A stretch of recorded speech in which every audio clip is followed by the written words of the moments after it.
Welcome here to Wake Up Call with Dan Tortora, here where sports truly meets that thing called life. We appreciate you being here every single Monday through Friday from 9 a.m. to 11 a.m. Eastern Time, and appreciate your patience today as we got set and ready to go. You could see the Serpientes here. It's dark here in the studio, but you could see the Serpientes, which is the Hispanic jersey for the Arizona Diamondbacks, as my D-backs start off the 2024 season following a trip to the World Series by winning 16-1. That is not a typo. 16-1 to start off the season. And 5 RBIs from Luis Gurriel Jr. Crazy. So, good morning and happy Major League Baseball opening day that happened yesterday. Good day for some teams. Other teams, somebody's got to start off with a loss and somebody's got to start off with a win. There are no ties in baseball. There's no ties in life. That's why I think some people struggle when there's a tie in soccer, because they're like, there's no ties. There has to be a victor. Like that's what we know here in America. It's like somebody needs to win. There has to be a winner and there has to be a loser. But in soccer, it's like, no, we both lost or we both won. But you don't both really win. In a draw, you get a point, but you don't get no points, but you also don't win. So it's struggle. It's definitely a struggle point there. I do love soccer, though. I just don't like ties. Because I don't get, it's like, okay, well, who won in a tie? Nobody, right? You don't go to be CEO of a company and they're like, well, we're going to take 2 people because you tied. No, they take 1. So, you're not like, hopefully you're not dating someone who's like, yeah, I'm going to date you and I'm going to date this other guy I was looking at. You guys, it was hard to choose, so I called a tie. I feel like I'm just going to date you both and see what happens. See, so ties in real life don't make any sense because there's no such thing as a tie in real life. But in soccer, you can tie. And that is frustrating to people. It's frustrating to me. I'm finding out how frustrating it is this morning while I'm talking about it because I didn't know that it bothered me.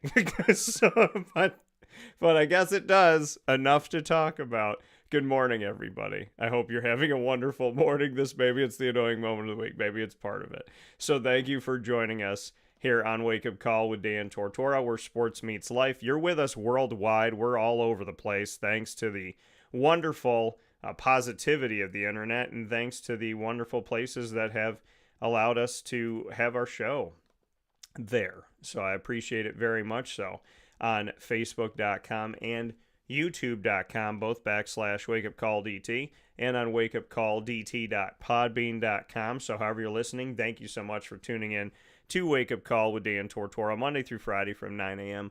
to 11 a.m. Eastern Time. So really do appreciate you so very much. It's time to get into our wonderful topics that we have here on Wake Up Call with Dan Tortora. Our wonderful segments, I should say, our signature segments that we do every single Friday. We're going to start things off inside of MonPazPopcorn.com, where I was yesterday getting my Easter on. I was getting some Easter treats for mom and dad. Get out to Monpaz, folks. Listen, they do the holidays up big. They do them up right. They do them up colorful. They do them up tasty. There's nothing like the CNY snack capital. You got to get to Monpaz, and you got to go today. So get over there, 201 7th North Street in Liverpool, New York. See JoJo and the team. They do a fantastic job. Shout out to Angela and James Bell, the owners of Ma and Paz, for all of their awesome ideas, and to their team for their incredible ideas and working together to bring us something that we should all feel very spoiled to have in our community. Ma and Paz, 201 7th North Street in Liverpool, New York.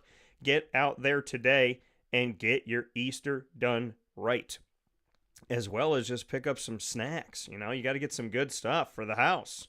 So make sure you get out there today. Appreciate everybody that has supported local and supported a wonderful, wonderful family and incredible workers. So big time shout out to all of you. We're going to start the show off with the annoying moment of the week, proudly presented by Carvel DeWitt, 4322 East Genesee Street in DeWitt, New York. It is what happy tastes like. Then we're going to get into LEAD. Learn, evolve, ad-lib, and deliver is what the acronym of LEAD stands for. Proudly presented by Chick-fil-A Cicero and Chick-fil-A Clay, and their fearless leader and one of my brothers, Jimmer Sikowski, will be talking today on how do you get to a glass half full. How do you raise yourself to a glass half full? If you're a glass half empty type of person, how do we change that? We're going to talk about that. And in hour number 2, we're going to do the top dog of the week, proudly presented by K9 Kamp Dog Daycare and K9 Kampground Dog Boarding. And then we'll round out the show with the drive, baby. We're keeping it going. The drive, capital D for my name, capital R for Ross. The drive is what brings you through the NCAA tournament. And I do it throughout the tournament, and Ross gets to join me through pieces of it. We'd love to have Ross as much as we possibly can. And we appreciate when we have Ross here on the show, one of my brothers as well, and fellow sportscaster, fellow writer, and the head coach of the Luzerne County Community College Trailblazers baseball team that have just come back into existence after a 5-year hiatus, I believe, 5 years. So happy to have Ross on the show for the drive as we drive you through the NCAA tournament, proudly presented by the great team at Great Lakes Honda City on 7140 Henry Clay Boulevard in Liverpool, New York. So a lot of great stuff coming up. Let's get into it. Dan Tortora proudly brings you... Is that for real? Are you kidding me? The annoying moment of the week. I really, honestly, I don't know how to respond to this. Presented by Carvel DeWitt, 4322 East Genesee Street. It's what happy tastes like. Do you have to be that crazy? I guess so. The annoying moment of the week, proudly presented by Carvel DeWitt. Folks, my first annoying moment of the week is such an easy one to do. If you've spoken to me this week at all, and we've had a wonderful conversation about what I'm about to tell you, you already know what's coming. My annoying moment of the week has to definitely include the ridiculousness of every single year at the beginning of the year, and thankfully, like, they'll go away, but every single year at the beginning of the year, I have a nice, I shouldn't say at the beginning of the year, at the beginning of when it gets warm outside, I have a very nice showing of those idiot ants that find their way into my house. Those little, I don't want to call them idiots. They're actually very smart. But those little tiny ants, the baby ants, that's what they look like. They look like baby ants. They could just be baby bugs. I don't know what they are. I'm not sure what their name is. I'm not sure what they would like to be called. Their preferred, whatever description, but annoying seems like a good description of these things. They find their way into my home, and they go after Lily's food all the time. They very much enjoy going after her food and trying to, be bothersome to Miss Lily. Well, I decided to try and hunt them down, and they usually come into certain parts of my house. They'll be at the front door, they'll be by her food, and they also will go to my upstairs bathroom. And I'm like, where are they coming through? Is there a crevice in the wall? Because they're very, very tiny. They're very tiny. And I don't know if they're actually baby ants or if they're something else, but typically the ant traps will kill them. But I like to spray, and I have a spray that doesn't say it's safe for pets, but you can use it inside and outside. So I have to keep Lily away from it, and then I get, concerned, is she okay? And so my mom and I found a spray that is dog-friendly and kid-friendly, which I'm hoping means adult-friendly too, because kids are humans. But, tricks are also just for kids, so maybe this spray is too.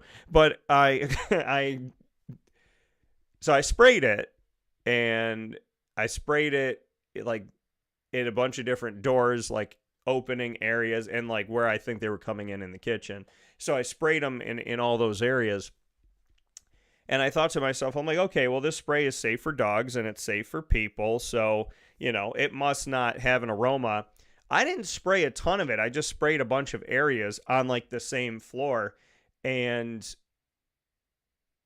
it was strong. I felt like I could taste it in the air, like it was in my eyes.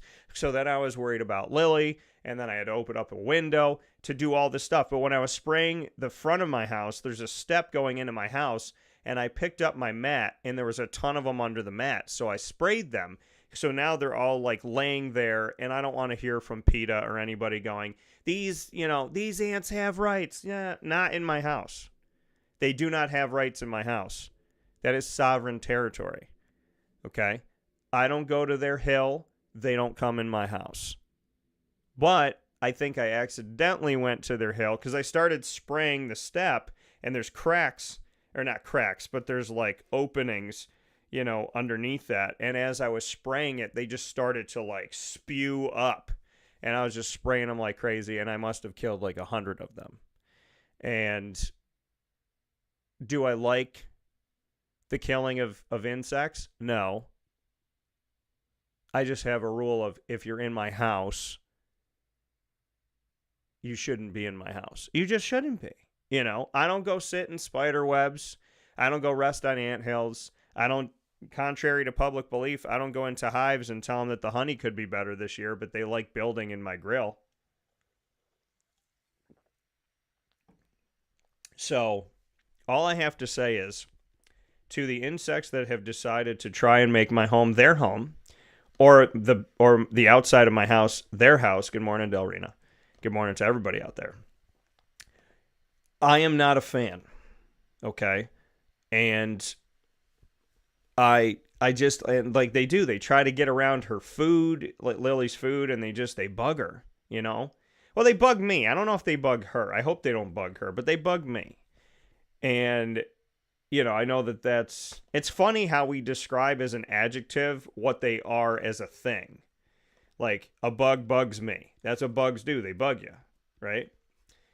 So what they are is also a negative connotation, but they do. They're annoying. I'm not a fan. I'm not a fan at all. And so, yeah. So they're one of my annoying moments of the week because, like, two of them, I don't even know how, but they crawled up my body somewhere. And I had one behind my ear, and then I had another one later on behind my ear. So now I keep feeling them everywhere. But in seeing them like just pool up and just like shoot out of something, it's just gross. When you see a ton of insects, because it really helps you realize as a human being, we are severely outnumbered by insects. And typically we don't see them, right?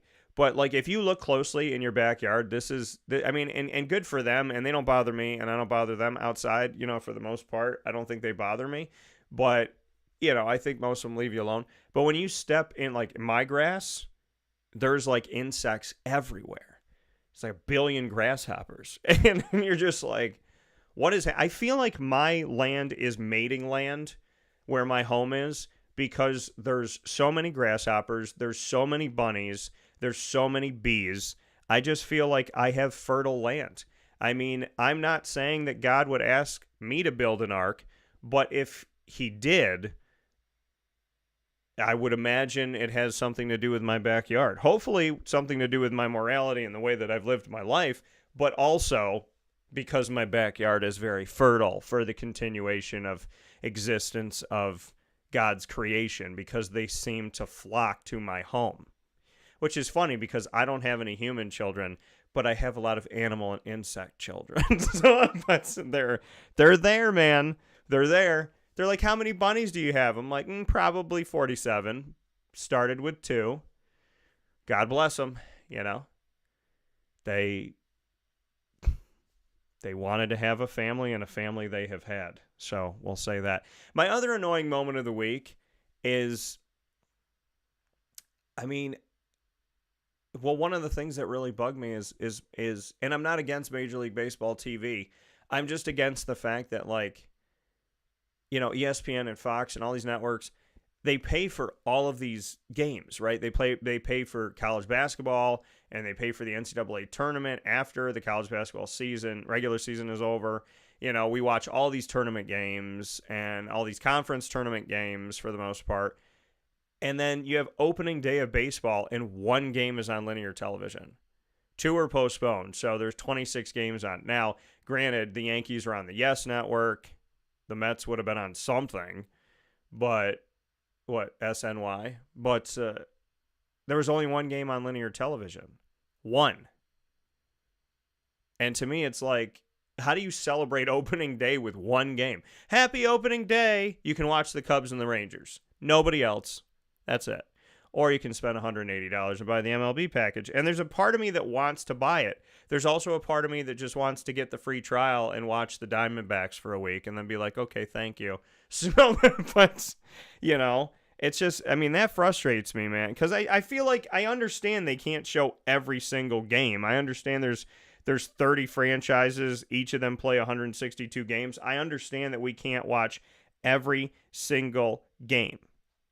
You know, I just think that on opening day, there should be some type of special, exciting opportunity because it's opening day. There's nothing like saying, happy opening day, you can't watch the majority of all of this. You can know that it's opening day, but you can't see anything on opening day unless you would like to watch the Cubs and the Rangers play baseball. Then you're out of luck beyond that. And I don't think that that's fair. I think that there should be more to watch. I really do. So that was an annoying moment of the week for me. I got to put that in there. Good morning to Mom. You know, my other annoying moment of the week, I would have to say, is, you know, there's a bunch of different things that like are on my mind throughout the week. And there's some things that kind of like continue to stick with you. I would say this, when you go to a restaurant, because, and there's a lot of great restaurants, when you go to some places, they don't season their food. And I've done this before. I ordered wings at a place. I was told the wings were great. The wings were, to me, they were basic. And I'm not going to knock the place. I'm not going to name the place. They were just basic. You know, they were, you know, it's kind, if I got those wings out of a vending machine, I would have been like, okay, makes sense. And they were supposed to be salt and pepper, right? And I like lemon pepper, but they didn't have that. So, and they didn't have barbecue. And I don't know how a place doesn't have barbecue. I feel like nowadays you have mild, medium, hot barbecue, maybe a garlic parm, you know, and they don't have barbecue, which, I mean, you just roll it in the barbecue sauce. So I was not really excited to try them without the barbecue. And I was like, okay, well, I'll try the salt and pepper. We'll give it a shot. And I got the salt and pepper wings, and I got to tell you, they had little to no flavor. So I went home, and I have lemon pepper rub at home, and I basically turned them into lemon pepper wings, and I put lemon pepper on them, bit them, great. Then I had to put lemon pepper on them again because then they had no taste again. Once you ate the lemon pepper, they had no taste again. And some people just don't season their food. And I went to a restaurant yesterday with my mom, and they didn't season. I got tuna melt. They didn't season the tuna. So it literally kind of just tasted like wet water. And if wet, did I just say wet water? Because water is wet. I know what I meant. I meant it didn't really have any taste, and because I feel like they used too much mayonnaise, but at the same time the mayonnaise didn't give it any taste. It was just sad because I really wanted the tuna melt. You know, it was something in that moment that I wanted, and it just felt like there was no taste. Like the cheese on it had taste, and the bread had a little bit of taste, but the tuna was just lacking taste. And I thought to myself, okay, I'll bring half of it home and I'll season it myself. But then I thought to myself, if I season this myself, I should get paid for this. Now, granted, not everybody is going to like your food. And people have different palates. You know, there's food that I love that somebody might not like. I think there's a ton of great food in central and upstate New York, and I feel spoiled to work with the restaurants that I work with, and there's a reason why I work with them. It's because I eat there. I don't work with any restaurants that I don't go to, that I don't eat at, that I don't like, because I couldn't promote something that I was lying about. So this wasn't one of those restaurants, and I'm thinking about it today. I'm like, man, I got half a tuna melt and I can't have meat today. So I'm going to go ahead and maybe try to eat the rest of that tuna melt, but I'm going to have to season it. And the thought, seasoning it will take 2 seconds, but the thought of doing it, I'm like, I paid for this. Like my family, we paid for this. My mom paid for it. I paid, when you go out, you pay for stuff and then you bring it home and you're remaking it. And I just feel like the cost of food out there now, that people need to be a little bit more respectful of it. By the way, I work with a bunch of pizza shops. There's some pizza shops out there that are charging an astronomical price. I figured out the price point on a pepperoni pizza, and even though your labor and different things have gone up, you're still making a profit. There's some places that are charging so much for just basic pizza and wings that I feel like they should be ashamed of themselves. And it's just wrong. I feel like some people took advantage of inflation, and it's like, okay, well, their bills went up, so your bills go up. And I understand that, you have to cover your operating costs and do different things, but there's a limit that you should get to. Like, I spoke to one owner and he was like, yeah, I got to raise the price on some of my food, but I'm not going to raise my cheeseburger to this. Like, there's a certain level I'm going to go to and stop, because I'm not going to continue to punish the people that come through my restaurant because my prices went up. Or because the price of the things I have to buy to make stuff goes up. He's like, I'll bring it up a little bit because I'm losing money, so I'm going to bring it up a little bit, but I'm not going to go past this point. And I think there's places that go past the point and they just don't even care. There's some places where you just love the food so much you don't think about it, and you eat there for years, and then, they give you the total, and you look at your bill one day and you're like, have I been paying this forever? The amount of money I'm paying for like this gourmet thing that I have to like walk up to the counter and I have to get, and then I have to bring it to myself and nobody serves me. And, why would you get a tip? Because you just take my order. And I also don't understand that. And that's an annoying moment of the week for me, is why are people asking for tips post this COVID when we were all at home? Why are people asking for tips for doing absolutely nothing? You go into a coffee shop, they want a tip. You parked. In some places, you paid to park. You walked in. You went up to the register. You ordered at the register. And you stood by the register. And then they handed it to you.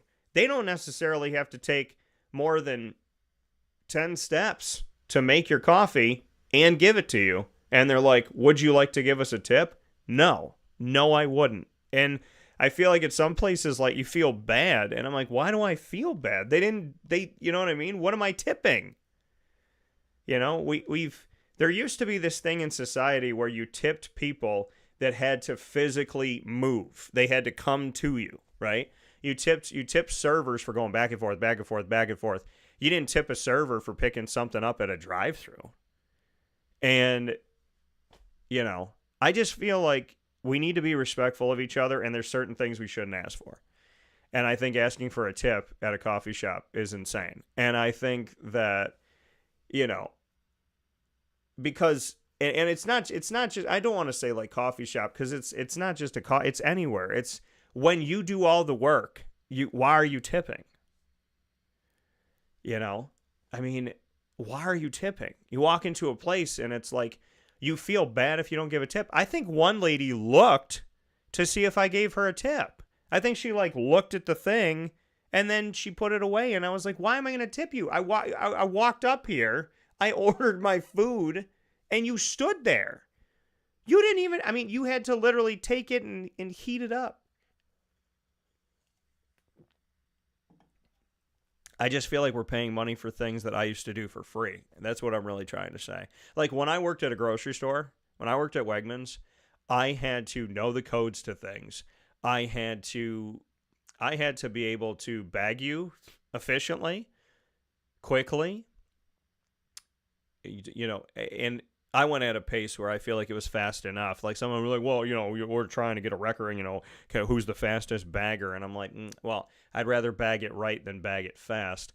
So, I had to bag the groceries for you. I had to ring everything up. I had to talk to you. I had to know my codes. I had to know, how to get through the computer stuff and all of that. Nowadays, you bag for yourself. Some places have a bagger. People don't know codes to anything. And they'll ask you what the code is. I'll go to Wegmans now and they'll go, what's the code on the bananas? And I'm like, 4011.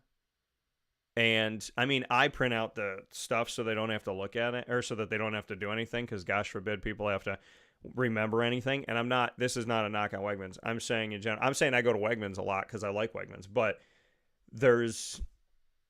and I try to make it easier by going, when I get my produce, that I print out the code myself so they can just scan it. But, it's frustrating. And stop charging people for bags, right? We want plastic bags. You're giving us paper. Thank you, Cuomo. And that's sarcasm for those that don't know. And you're giving us paper bags, and the paper bags aren't even good quality. They're not even good quality. There's one place where you buy paper bags, they rip every single time. They rip every time. You could put tissues in there. It could be a pound, and they rip. And it's like, you made us stop getting plastic bags. You made us have to get paper bags. When we need paper bags, we have to tell the kiosk if we're self-checkout, or we have to tell the person that's checking us, or they have to know how many bags they had. And then it's ridiculous that they charge you for bags. They charge you for bags, and you bag your own groceries, and the bags rip. Why does nobody say anything about that? We're being charged to bag our own groceries. So we're being charged to work. So the people that are actually working in the grocery store are watching you do the labor I used to do when I used to work 3 jobs for the price of one. And I think I was making $6 an hour, $5, $6, $7 an hour.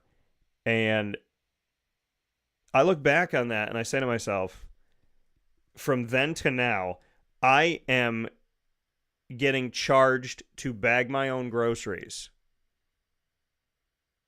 And I'm putting them in bags that rip, because the company that's charging me to bag my own groceries doesn't even care enough about us to get a good quality paper bag.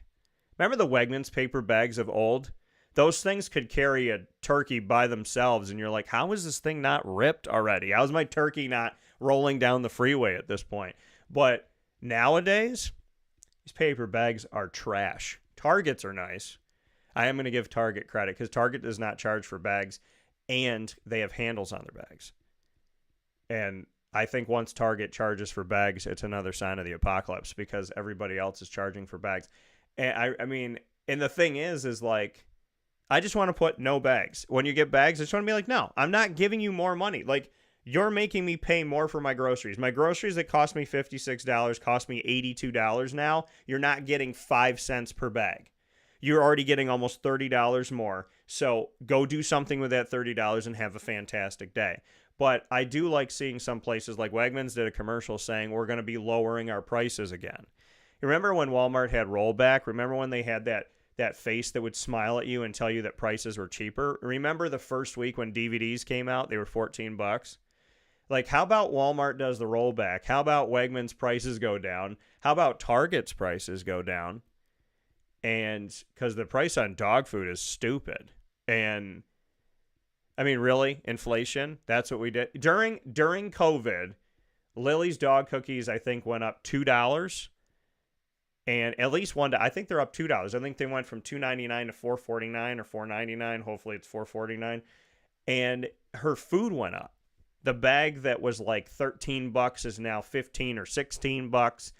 And then they got rid of the type of food she was eating. So the company has different flavors. They got rid of her flavor during COVID. It was the only one they got rid of that I can recall.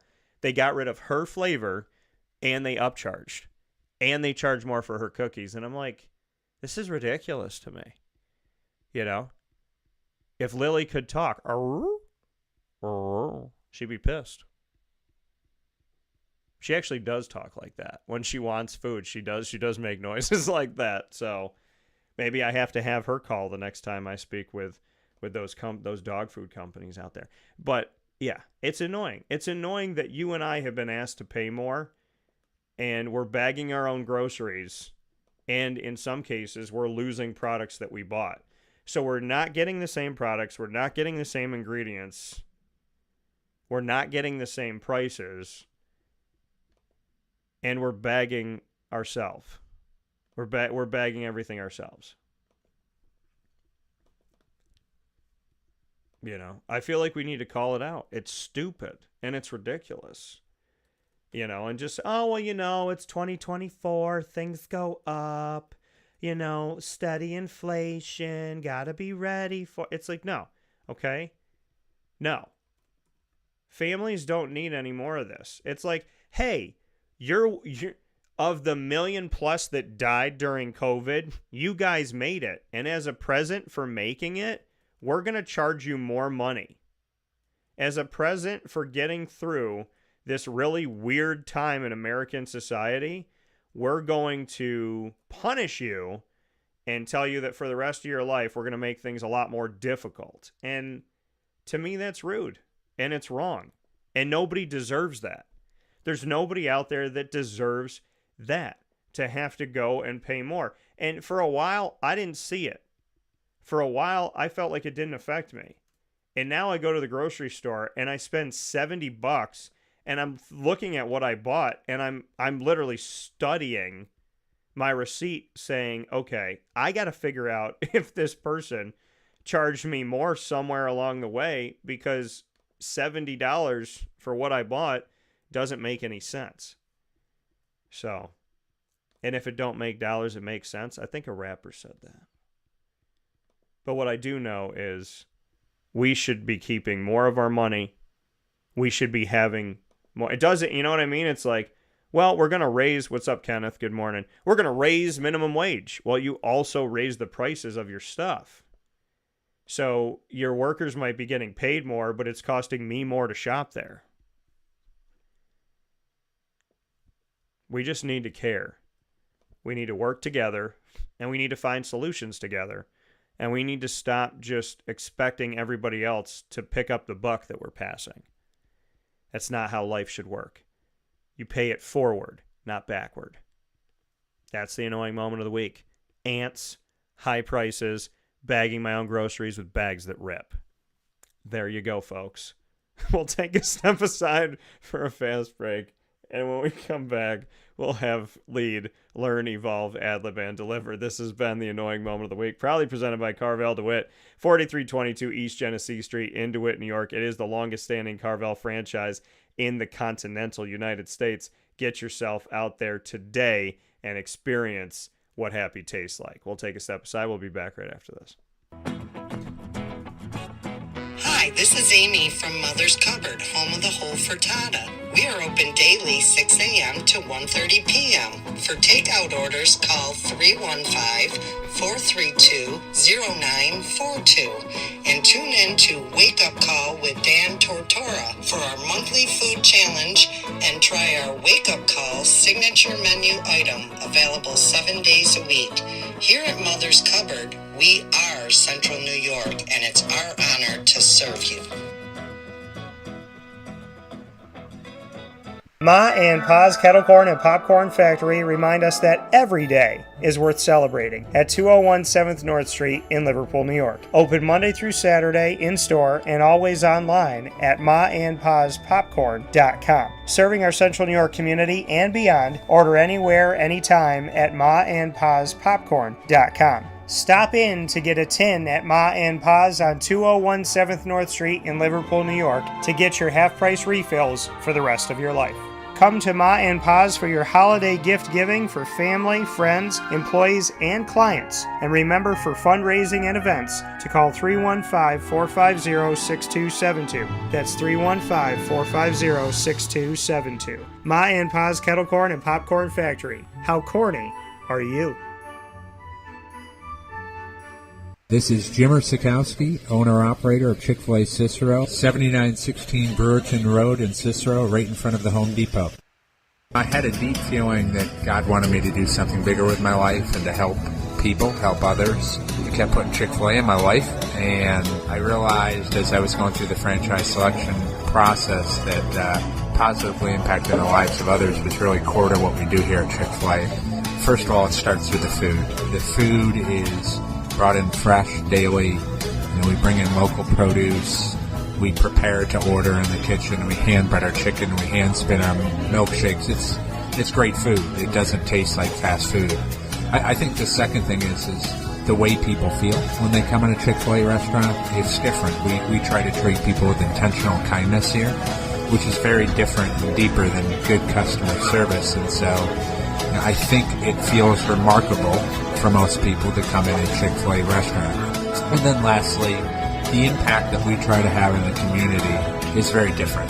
It's a big part of the expectation of every operator of a Chick-fil-A restaurant is that they're actively engaged in their community, they're a leader in the community, and they're making a difference. When they realize that what we're striving to do is to shine a little light in their life, that's a very, very different experience than you will have in any other quick service restaurant. And it's that remarkable experience that I think people will emotionally connect with. Welcome back here to Wake Up Call with Dan Tortora, where sports truly meets that thing called life. We appreciate you being here Monday through Friday from 9 a.m. to 11 a.m. Eastern Time. It's time for us to get in to our second segment of our Friday broadcast. Inside of MonPawsPopcorn.com is what's popping. It's time to get into Learn, Evolve, Ad-lib, and Deliver. That's what the acronym stands for, that I created back in 2019 by the grace of God and by the many thanks of God to have this segment. Learn, Evolve, Ad-lib, and Deliver. Proudly presented by Chick-fil-A Cicero and Chick-fil-A Clay, and I appreciate Jimmer Sikowski for seeing my vision on this. Today's topic, finding your way to glass half full. I had a conversation this week about being negative, right? And what I realized was we all have reasons to be negative. We all do. We all have reasons to be negative, and we also all have reasons to be positive. I think that we get caught up in the whole, I can be negative, and I have things that are upsetting me, and so I'm going to be upset. But I think that there's another side to this. I think that there's a positive side to it. You can be upset, and you can also be happy. You can choose to be happy. You can choose to have your glass half full and not glass half empty, because the reality of it all is that the glass has the same amount of water, right? It's got the same amount of liquid. Do you realize that? The glass, whether you think it's half full or half empty, it has the same amount in it. So it's all about perception. It's about belief. It's about what you focus on. When you see a glass and it's half empty or it's half full, it has the same amount of liquid in it. And just like a person who considers their life empty or full, positive or negative, it's still you in that life. How you view that glass, how you view yourself, right? Do you think that you have value? Do you think that you matter? Do you think that you're special? Do you think that you're important? Because the glass doesn't have a different amount of liquid when it's full or when it's half full or half empty. It has the same amount. So it's how you view that amount. Do you view that amount in a positive way, or do you view that amount in a negative way? How do you see what's right in front of you? How do you treat it?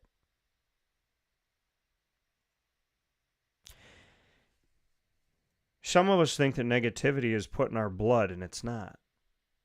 Negativity is a choice. I had somebody tell me before, they said, my mom yells at my dad, so I'm going to yell at you. Somebody told me that in dating. She said, it's in my blood. I can't help it. It's not in your blood. It's not in the octave of your speech is not in your blood. And, you know, I think that we get into these ruts and we start to excuse ourselves, right? Well, I'm just a negative person. Well, I had a friend say this. I just flirt. I flirt with her. You know, whether I'm dating, you know, I love my girlfriend. I love her. She's great. But I flirt. I can't stop. It's just who I am. It's in my blood. It's not in your blood. That stuff is not in your blood. Durf saying that he hopes GMAC does good at Siena. Hey, man. Wherever GMAC is, I always hope the best for him. You have to make a choice in life. And you have to stop blaming your blood, your current situation, your past experiences. Anybody could be negative. I could have the best life in the world and get caught in traffic, so I could be negative. I could have the best wife and kids in the world, but I don't like my job, so I can be negative and not think about my wife and my kids. I can live my dreams, which is what I do every day, and say, I don't have that wife yet. I don't have those kids yet. It's hard to find a good woman in this world. Good women think it's hard to find a good man in this world. It's frustrating. So I could be negative. I could say I have amazing friends, an amazing family, so many things to look forward to, but I don't have that woman in my life, so I'm going to be negative. I can look at the businesses that treated me poorly and forget about the businesses that treated me right, and I could be negative. I could be outside on a hot summer day drinking a cold glass of water and see that glass is at the halfway point and go, oh man, it's half empty. And not the fact that it's half full, and there's some people that don't have any water in this world.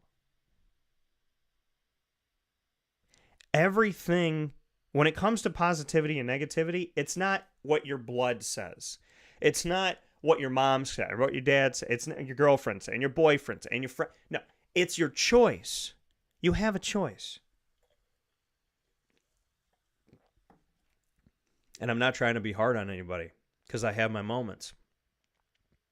Oh, Lord, I have my moments. But it's a choice to be negative or positive. It's a choice to be glass half full or glass half empty. That is a choice that you choose every single day because you're looking at your life, right? You're looking at what you have. And what you appreciated today, you may not appreciate tomorrow, but it's the same amount just sitting in there, right? It's the same amount in that glass. And that glass to somebody else might be a glass that is so full. But a glass to you might not be. And I think that we get in ruts and we get down and we get upset and we get frustrated and we get negative and we get sad. And we start to believe that that's just our life. That's just who we are. That's just who we're going to be. That's just how it is. And I want you to remember that you have a choice. You have a choice if you stay negative. You have a choice if you stay in that self-fulfilling prophecy. Because you can positively have a self-fulfilling prophecy. You could tell yourself every day, I'm going to achieve my dreams. I'm going to do this. See, when I tell people I'm going to make a movie, if I really want to do it and God is guiding me in that direction, then it's going to be done. You know? If I align myself with God and I chase my dreams, I'm going to catch every single one of them.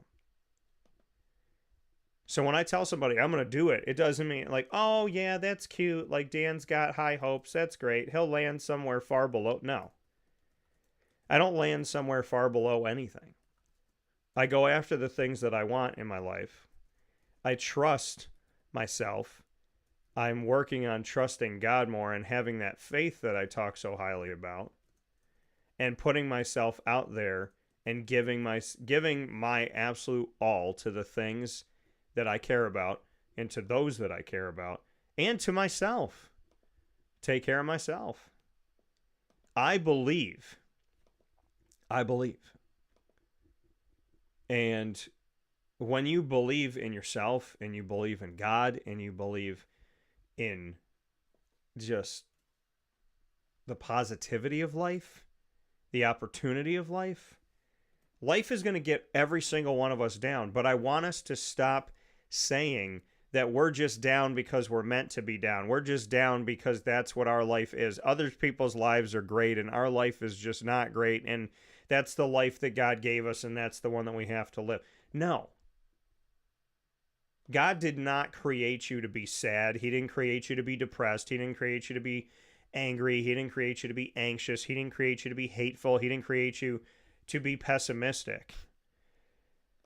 I might not know everything about God or anywhere close, but what I do know about God is God does not create people, places, or things to be downtrodden and sad and depressed and negative and terrible. It's not what God would create. God wouldn't say, I'm going to bring you to life just to punish you. I'm going to make you so that you can have a terrible time. That's what I want for you. I want you to be here on this planet and suffer. No. And I think some people don't believe in God because we have moments of strife, because we have moments of weakness, because we have moments of pain, because we have moments of frustration, because we have moments that are not easy. I think that it's easy for us to say, when my life isn't perfect, there is no God. When my life is pretty darn perfect, well, then there is one. And that's not how life works. God doesn't exist when everything's cool and then go away when everything's not great. What I've realized in life in 38 years of being on this planet is that when things are strugglesome, when things are not easy, that's when I know that God is here the most. That's when I know God has got my back the most. Something that was hard to believe as a kid when they said it was when you struggled the most, it's when you suffered the most that I carried you. That's why there was only 2 footprints in the sand. That's why there wasn't 4, because I was carrying you at that time. And that I being God. You know, and I wanted to believe it, and I wanted to believe it, and I wanted to believe it. And now I know it because I've lived it. I can understand it. I know some people believe in God, and I know some people don't. But I think there's a correlation of people that don't believe in God and pessimism. People that don't believe in God and struggling to get through things. Because if you don't believe in God, what do you believe in? Right? Because if you put all your faith in people, people will let you down. If you put all your faith in money, money will let you down. If you put all your faith in materials, materials will let you down. If you put all your faith in the stock market will let you down. If you put all your faith in your team will let you down. There has to be something above those things. And I'm not saying to not put faith in people. And I'm not saying to not put faith in your team and not put faith in your organization. I'm saying in your business, I'm saying that when you don't have faith in God, it is really easy to be glass half empty. Because because this world is not meant to be perfect. This world will let you down. It will lift you up and it will let you down. That is why the people that I think are most successful in life are the ones that don't get too high with the praise and too low with the hate. Because they both are going to come. People that are loved are hated. They are. People that are loved are hated. People that do good things are hated. I have lived that. I've lived somebody coming up to me and thanking me for the work that I do, and then having somebody steal it and walk by me like I'm a nobody. And I mean, I've been in moments where I met a stranger and they gave me respect, and then I was around somebody I've known for years and they stood in front of me like I wasn't even there. And in those moments, you feel glass half empty. You're like, how could somebody treat me like I don't exist? How could somebody disrespect me? How could somebody steal from me? How could somebody ignore me? How could somebody silence me? How could somebody lie to me? How could somebody ghost me? How could somebody throw me away? See, but that's the problem. When you don't have faith in God and you only have faith in people, you don't realize the fact that you don't have a consistent in your life. People will be inconsistent. I could be the nicest person in the world, but I'm going to have a day where I'm inconsistent. Not that I'm not nice. I just might have a day where I'm tired, I'm over it, I'm upset. My parents have heard me on those days. I said, Mom and Dad, I love the world. I love people. I'm just very upset right now. And I'm at my wit's end right now. And I'm just so sick and tired of it right now. And so the people that think their glass is half full, it's not that they don't have negative moments. It's not that they don't have moments of strife. It's that they don't make excuses. They don't blame it on their blood. They don't blame it on their family members. They don't blame it on their lineage. They don't blame it on the weather. They don't blame it on money. They don't blame it on this, that, or whatever. When they're negative, it's like, okay, I'm negative, but I'm going to work my way out of this to get back to positive, because there is no point in being negative. Negativity has never solved the world. Worrying has never solved the world. Positivity is the only thing that's what drives us forward. Positivity, faith, togetherness, respect, compromise. Those are the things that drive you forward. You're not going forward when you're negative. You know, you're not going forward when you're negative. You're not going forward when your glass is half empty. But I just want you to really come back to that point here in this edition of Lead, Learn, Evolve, Ad-Lib, and Deliver, proudly presented by Chick-fil-A Cicero and Chick-fil-A Clay. I want you to go back and realize that a glass that is half empty to one person, that's half full to another, has the same amount of liquid in it. And what does that tell you? It tells you that the things in the world are not more important than how you see the world. The things in it are not more important than how you see it, which would make you work toward never letting a person's opinion of you drag you down again.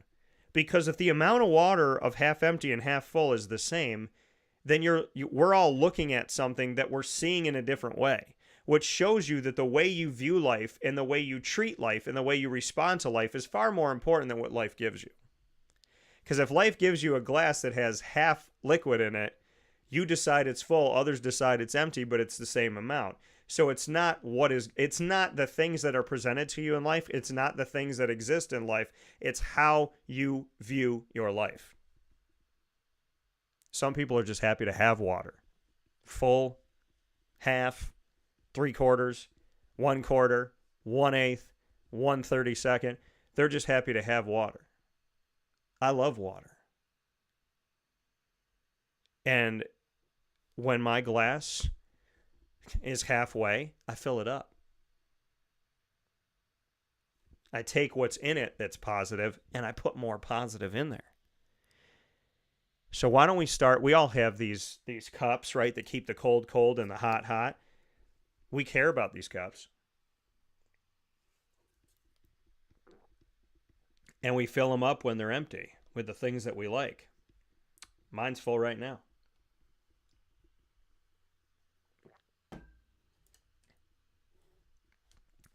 If we're going to look at this in a positive way and say it's half full, and we're going to fill it up when it starts to get depleted, why don't we fill ourselves up with positivity, with things that we like? Why don't we fill ourselves up the way we fill this up? I talk about this stuff all the time. We won't let our phone go to zero because we can't possibly live without our phone. And we won't let our cups go to zero because we need the liquid at all times in the car with us and wherever we're going. But we'll let ourselves go down to zero. We will let ourselves be depleted of energy. We won't let our drink holders have nothing. We won't let our drink holders have nothing. We won't let our phone have no juice. But we will let ourselves go down to nothing. Recharge your battery and realize that You can see half empty, somebody else can see half full, but it's the same amount. It's the same thing. It's the same picture that everybody's staring at, which should prove to me and you in life that life is not what is handed to you, it's how you handle it. And if you realize it's not what's in front of you, but how you handle it, and that you're in control of how you respond to it, it's not what people say and do to you, it's how you handle it, you're going to be a lot happier. Because now the opinions of others are not going to dictate your opinion of yourself. The way people treat you is not going to have your mood go up and down and up and down and up and down. Because if you realize that perception, that the way that you perceive it, the way that you see it, the way that you go toward it, the faith that you have in it, if you look through things, if you look through your eyes in a positive way, if you feel with your soul in a positive way, what somebody sees as negative, as bad, what somebody sees as a bump in the road, you can see as an opportunity. What somebody sees as someone leaving your life, you could see as God didn't want them there. So when you look at your life and you look at that glass and it's same amount and it's half empty to somebody and half full to you, but it's the same amount, and you realize it's how I view things much more than that thing itself. How do I view what people say about me? How do I handle what people say about me? How do I handle what people do to me? How do I handle when things don't go my way? How do I handle when I don't get what I want? Do I see life as an opportunity or do I see it as a problem? Because to me, if they told me the world was ending tomorrow, I would want to create I would take that as an opportunity to try and save it. Not as the problem of I'm just going to sit here and be really pissed off that it's happening. So if you realize that life is not in the control of others, but that you're in control of your life, because no matter what happens to you, no matter what anybody else sees, your life is on how you view it, how you see it, and how you choose to move forward. And when you choose positivity and you choose half full, your life changes. Stop thinking that your life is not a choice. Stop thinking that everything you've been through, it's going to be hard. It's going to be really hard. It takes 3 weeks to make a good habit. It takes 2 seconds to get rid of it. It could take a lifetime to build trust and a millisecond to lose it. The things that matter in life take a lot to build and not a lot to destroy. And as it says in Mother Teresa's Do It Anyways, do it anyway. What you build today could be destroyed tomorrow. Build anyway. So are you going to be a glass half full or a glass half empty? Because it's the same amount in that glass. Are you going to appreciate what you have, appreciate the opportunity, or are you going to disrespect what you have, and are you going to treat the opportunity like a problem? We cannot control what people say and do, and we cannot control what the world hands us. We can only control our reaction. And when you realize you're in control of your reaction and you're in control of how you view it, people's negative words and actions just don't matter anymore, because you realize that that's how they see life. They see life as a place to create problems.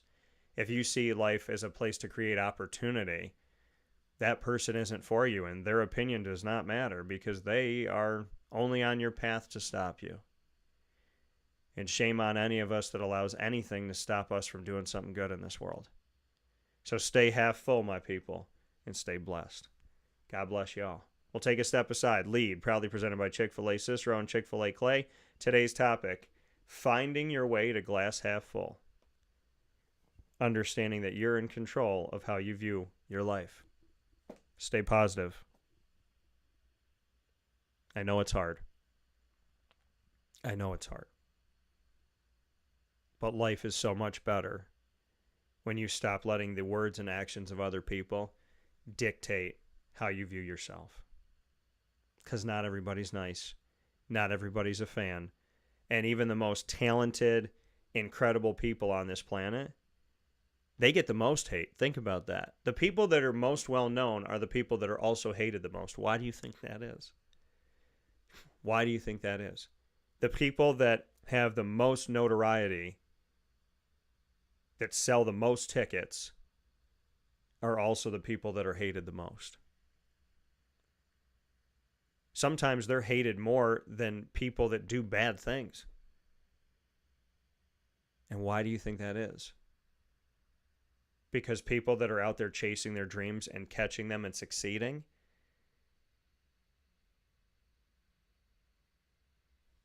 those people that don't like them are half-empty glass people. People that think, well, their life's good, my life sucks. But we were all born with the opportunity to take our glasses and fill them. We were all born with the opportunity to fight for those glasses and appreciate those glasses. Some people in America, if they were born in Africa, might appreciate a glass that's halfway. And now they might not appreciate the glass at all because they can just keep filling it and filling it and filling it and filling it. There might be somebody living in America today that appreciates a clean shirt where other people just don't care. Oh, this shirt got ruined. I'll just buy the same one. It's $5,000. Well, I'll buy two. We have to stop living in a place where we only appreciate things based on where we are, what level of status we think we are. Because a glass is always a glass, and it will always have half at some point when you're drinking out of it. Is it full to you or is it empty? If it's half empty, that's speaking to your soul, and it's speaking to how you talk to yourself. If it's half full, that's speaking to your soul, and it's speaking to how you talk to yourself. So make a decision on where you want to be. Make a decision on what you want out of your life, and make a decision on how you're going to view your life. Because your perception of your life, there's people that have everything and still think they don't have enough. And you would look at their life and go, they have everything. Your perception of your life, the way that you want to view your life, the way that you see yourself. We think life is 100% what happens to us and what people say about us. Life is how you respond to it. Life is how you see it. Not everything's going to be sunshine and rainbows. But there's people that will find something wrong with a rainbow. It's how you choose to view your life. So choose wisely. Because how you speak to yourself will affect every part of your life. Be good to yourself, my friends. We'll take a step aside for a fast break, and we'll be back right after this.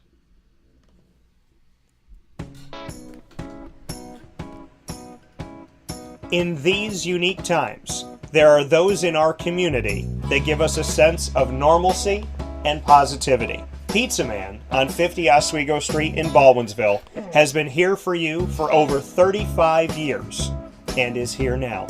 Call 315-638-1234 or order online at pizzamanbville.com to bring those familiar tastes into your home.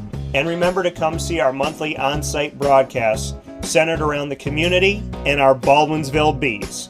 Pizza Man in Baldwinsville. Any way you slice it, they are always here for you.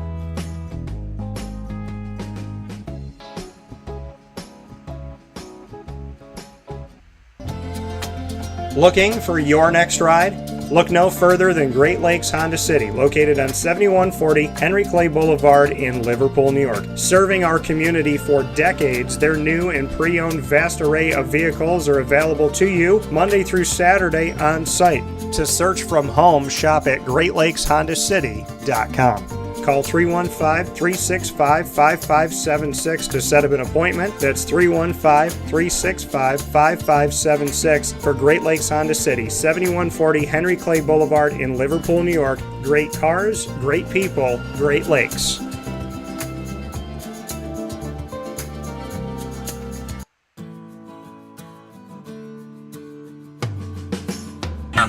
purpose at Chick-fil-A is to glorify God by being faithful stewards of all that's entrusted to us and to positively influence all those who come in contact with Chick-fil-A. And what became increasingly clear from our success in Cicero is that people love Chick-fil-A. And also, I think we recognized that, we had a great opportunity to grow the brand and grow our platform. I felt incredibly grateful when I was, selected to be a Chick-fil-A operator.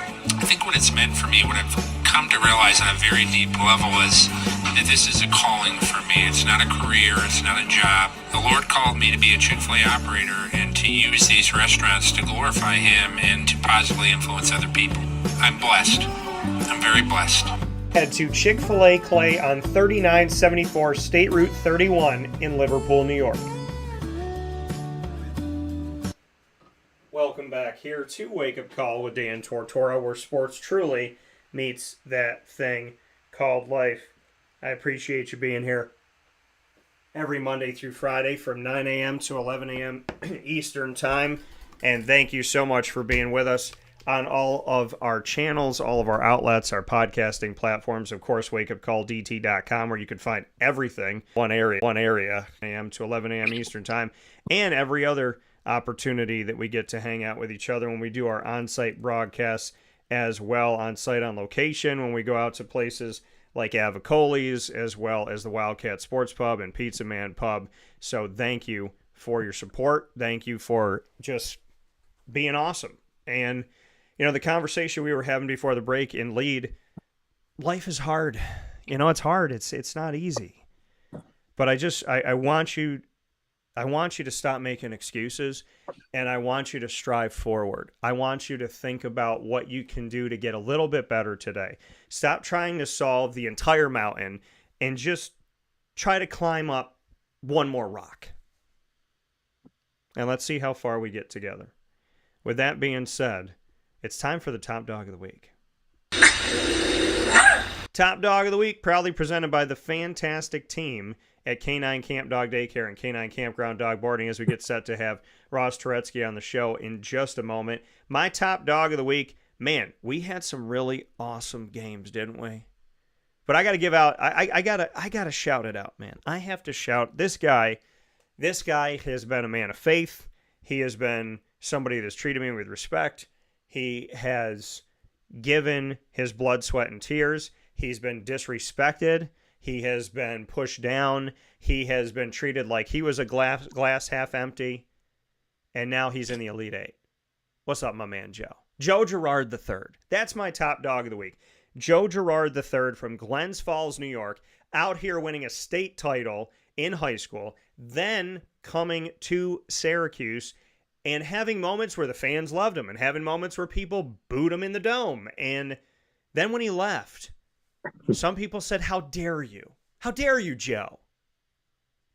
He gave you 4 years. The only reason why he's still playing is because COVID gave everybody a fifth year that was in competition during the 2020-2021 season. And so Joe's got a degree. Never said a bad word about Syracuse to me. Never treated Syracuse in any type of way. He goes off to Clemson, and people are bitter, and people are upset. People are frustrated. How dare Joe do this? Why didn't he play this way for us? Why didn't this happen? Why didn't that happen? Instead of just taking a step back and going, you know what? Congratulations to the boy. Congratulations to the man. He's on a good team. They have fundamentals. They got a good coach. And I put out a positive message about him with a picture of him and I from Mother's Cupboard. And you know what some people responded to that message? When I said he's got great coaching, you know what some people said? Well, he had great coaching before. Do you have a short memory, Dan? He had Jim Boeheim. Are you the same people that hated Jim Boeheim for the last 5 years?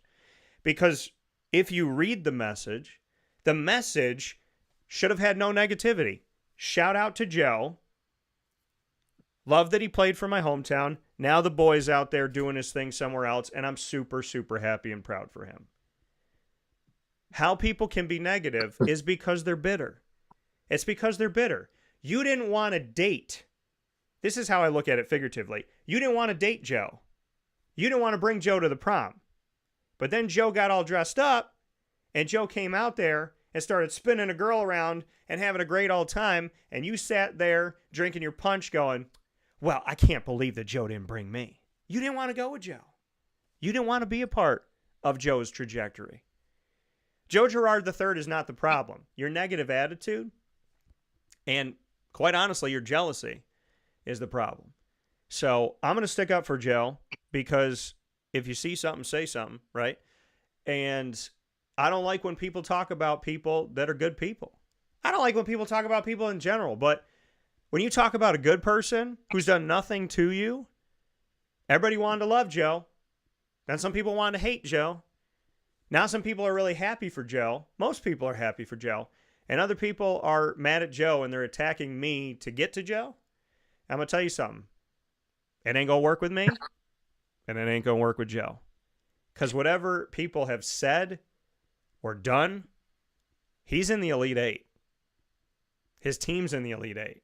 PJ Hall, dog. The Hunter brothers, dogs. Brad Brownell, junkyard dog. Man, that coach, I thought years ago they were going to let him go. And I didn't want them to. And thank God they didn't. But sweet mother. You know, I got to give it up to Joe. Because, I mean, he's been my guy since day one. And I got a ton of respect for him. I'm so happy for him. And he just looks like he's on a team that plays real basketball. It's not street ball. It's fundamentals.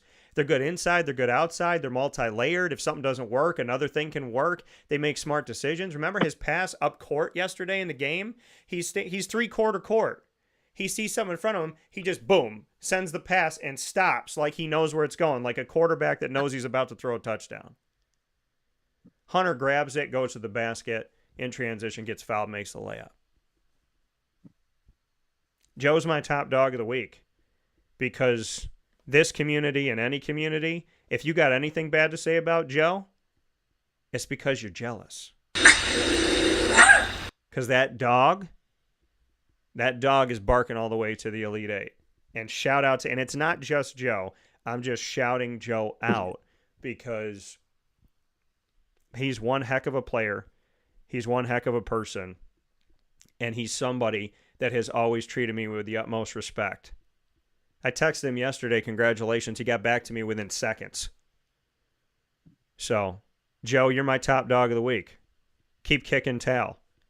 Heck, go win a championship. Why not? Let that be the exclamation point. Really proud of him. Really happy for Clemson. And God bless to all. That's the top dog of the week. Proudly presented by K9 Camp Dog Daycare and K9 Kampground Dog Boarding. You can send your dog for short and long-term care to the Kamp Dog Daycare by calling 315-437-7110. Find more information by going to K-9KAMP.com. And they are located on 228 Old Bridge Street in East Syracuse, right across from BJ's Wholesale Club, right off of Erie Boulevard. Actually, probably about 5 or 6 minutes from Mother's Cupboard, that we talk about so very much on the show as well. For K9 Kampground Dog Boarding, you can go to 242 Johnson Street in East Syracuse, down the road from the Daycare, both located within a couple minutes of each other, maybe 2 minutes from each other. And dog boarding, each dog gets their own cabin, regardless of size. And so, well, I shouldn't say regardless. I mean, every dog's got their own cabin, and if a dog needs a little more space, what I'm saying is you can have any size dog come in, hang out, and relax in the cabins. They get their own spot, they get their food, they get their water, and they can come out and play with everybody inside and outside. The Kampground, 315-299-4013. That's 315-299-4013. And you can also go to KAMPground.com for more information. Top dog of the week, JG3. Get it, brother. Go out there and have some fun with it. With that being said, the drive continues, and we're about to bring the man in, but not before the intro.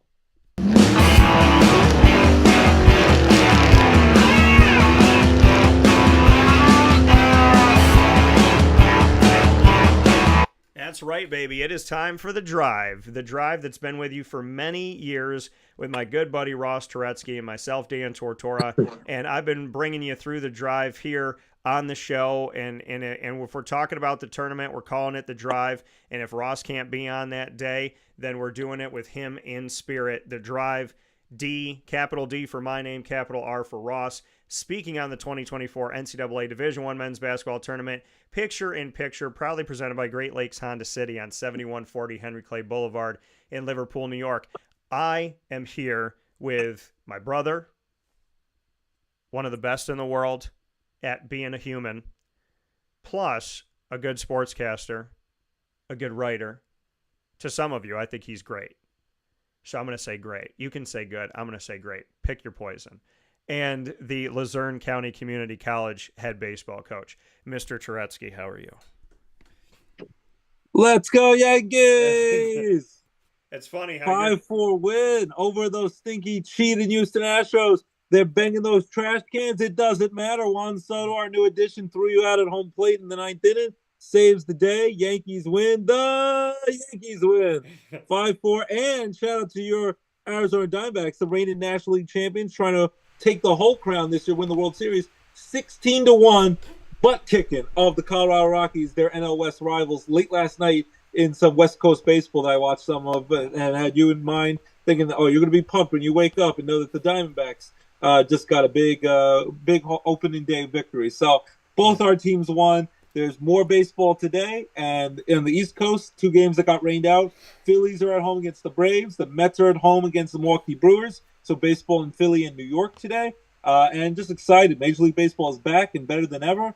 And I know there's the whole Shohei Ohtani scandal that's still up in the air. But as a Yankee fan, I'm ecstatic. Big victory against the Astros, who have tormented my Yankees year after year in the playoffs, whether it be cheating or not cheating. They've beaten them in the playoffs like 4 times in the last 7 seasons. And finally, just for one day, we get a nice victory. They were down 4-0. They scored 5 straight runs and win the game. Biggest comeback victory on opening day for the Yankees since 1950, so 74 years ago. So no big whoop. Yeah, and great win for the Yankees. And like you said, for the Arizona Diamondbacks, they just kept going. And they had a game like this in the postseason where they just kept pouring on the runs, and you're like, it's the first inning. It's 1 out in the first inning. How is this happening? So with the people saying it's a fluke, they'll never do it again. Oh, you should just be happy last year because they're spending money, buddy. They just got one of my former Yankee studs, Jordan Montgomery, who was on the Texas Rangers last year, who beat the Diamondbacks in the World Series. He just, the last minute, right at the end of spring training, missed all spring training, signed a 1-year, $25 million contract to join your Diamondbacks. So a terrific lefty pitcher, reminds me of Andy Pettitte. As a Yankee fan, I desperately wanted him back in the Bronx. He's a great addition for your Diamondbacks. So they're spending money, too. Yeah, no, Luis Gurriel Jr. making sure that they wrapped him up, and he started off the 2024 season with 5 RBIs in the opening day game. So 5 RBIs right now. He's in great positioning as we step forward. They looked at all their players that were, designated for arbitration, and I think they brought back all but one. And then, you think about everything they've done, and I said they needed to add a pitcher for Game 4 of a series, right? Game 4 in the postseason, they needed another pitcher. They added 2 pitchers. So they had Eduardo, they had Jordan, and I mean Montgomery. I believe I was there in Arizona when he was pitching so well against the Diamondbacks. So I wanted them to add 1 pitcher. They added 2. I wanted them to keep the team together. They did that. And what people are also forgetting is everything the Diamondbacks achieved last year. Take all of that. Take Zach Gallen. Take Merrill Kelly. Take Brandon Pfaadt. Add in those other 2 pitchers. Take all that hitting. Take Corbin Carroll's rookie season. And add in the fact that Jordan Lawler wasn't on that team last year. He was in the farm system. So what the Diamondbacks have been and what they can be, I'm ecstatic. And Ross, he finally did it. Okay? Ross slashed the Diamondbacks and finally did this. I got you hooked to baseball. It just took 16 years of knowing you to get you obsessed with baseball like me. Yeah, because I always loved my Diamondbacks, but I never was this excited and this passionate and this focused on the entire league. And now I am. And I wanted spring. I always joke with Ross because he'll send me 100 days until baseball is back, and I say fake news. The very next day after the season's over, I'm sending you updates like a psychopath. So about countdowns to the next season. Well, and it's funny because, you would send 100 days and I would write fake news. If you realize this year, I did not write fake news. I literally looked at my dad when they lost the World Series. Speaking of the Diamondbacks, I looked at my dad and I said, I've never wanted baseball to come back more than right now in this moment. I wanted the season to continue the day after. I wanted to go back to the drawing board the day after. And being able to sit with the Syracuse Mets and their manager, Dick Scott, yesterday, and Drew Gilbert, one of the prospects here for the Mets, to be able to sit with them yesterday, and those interviews are going to air today on all of our channels. Buddy, that guy's a stud. Gilbert is a top prospect. He's going to be up in Queens playing for the New York Mets this season, and he looks like he's ready to go. So they got him in a trade last year. I think it was in the Justin Verlander trade. Top prospect. He is legit, and he's coming to Queens real soon, and he's going to, I think, be good for many years to come for the New York Mets. Yeah, and I mean, so to get to talk with him, to get to sit there and see, the pinstripes and the Mets across the chest, and to sit with the manager yesterday, the Syracuse Mets, and to speak with Drew, and to be on the field, it's just a different experience of me going into this season more than any other season. And, the last time I was in a stadium, besides being at the Syracuse Mets yesterday, was when I was at the World Series with my dad at Chase Field in Arizona for Game 3. And I felt like I was like Mowgli from the Jungle Book. I've grown up with all these things that don't look like me and act like me, and yet I found a way to assimilate. And then I went to a place where everybody looked like me and talked like me, and I'm like, there's 40,000 Arizona Diamondbacks fans I've grown up with. They're just being me. And when I left that stadium, when I left Chase Field, probably my favorite, next to being there with my dad, my second favorite part of that experience was when we were leaving, and there's just a ton of just people, thousands of people just leaving the field like ants, just like people everywhere. And I heard somebody yell, "Let's go D-backs," and then people start chanting after they lost. And then somebody was like, "It's okay. We got it. We figured it out before. This isn't the first time we've been down. We're going to be okay." And I went, not only do I feel like Pinocchio, and now I'm realizing I'm a real boy and being around these Arizona Diamondback fans, but they were positive.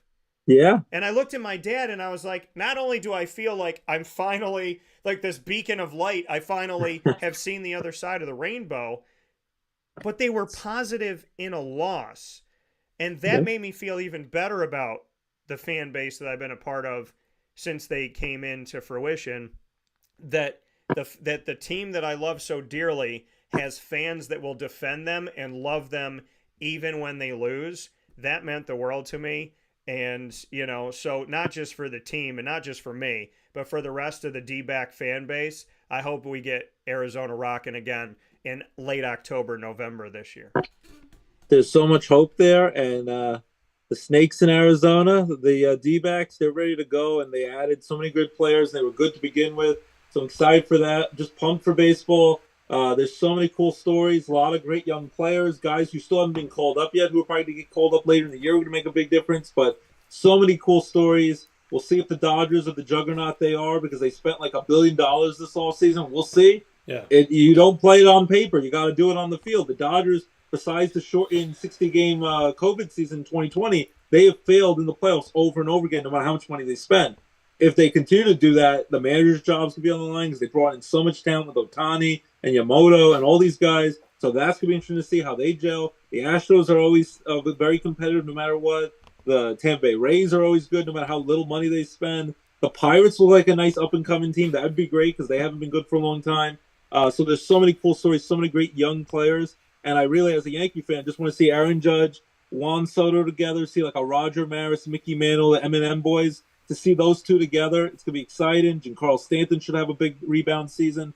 A lot of good things. The only thing with the Yankees is they have some injuries. DJ LeMahieu is hurt, and Garrett Cole's out till at least June. So you got to hope Garrett Cole can come back, because the pitching's a little iffy. But otherwise else, their offense looks amazing out there. So it's going to be a great season. Long way to go.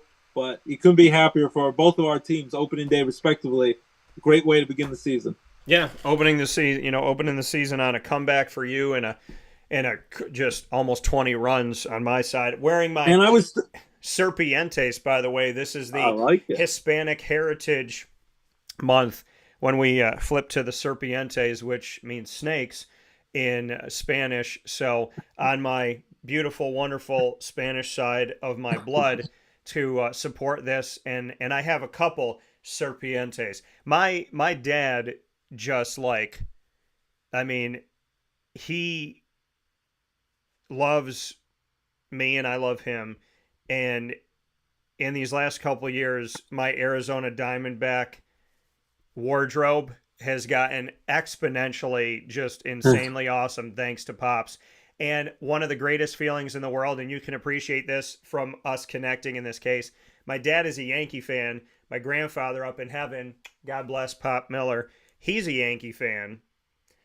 But my dad looked at me and he goes, when we go to the World Series, he's like, I'm going to buy some stuff. And I was like, you're going to wear Arizona stuff? He goes, yeah, if I'm going to be there, absolutely. And when we left, I go, Dad, I feel this. And, you know, I was like, you can tell me where you're at, but I this is what I'm thinking. I said, I know you're a Yankee fan, but are you a Diamondback fan? And he said, I'll put it to you like this. Every game the Diamondbacks play that they don't play the Yankees, I'm rooting for your team. So my dad is a Yankee and he is a Diamondback number 2. Yeah. And that is one of the greatest victories of my life. So, And hey, the time when they won the World Series in 2001, that was against the Yankees. After 9/11, all of the world was rooting for New York.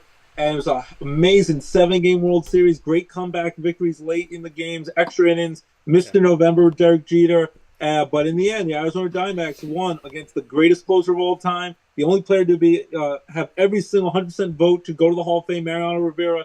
Diamondbacks beat them, and that was that year in 2001. Diamondbacks beat the Yankees in the World Series. And what's kind of funny is Billy Crystal, I don't know if he still is, but back then, he's a diehard, beloved Yankee fan. For his 60th birthday in 2008, he got to take an at-bat in an actual spring training game. I think he fouled off a couple of pitches and struck out against the Pirates.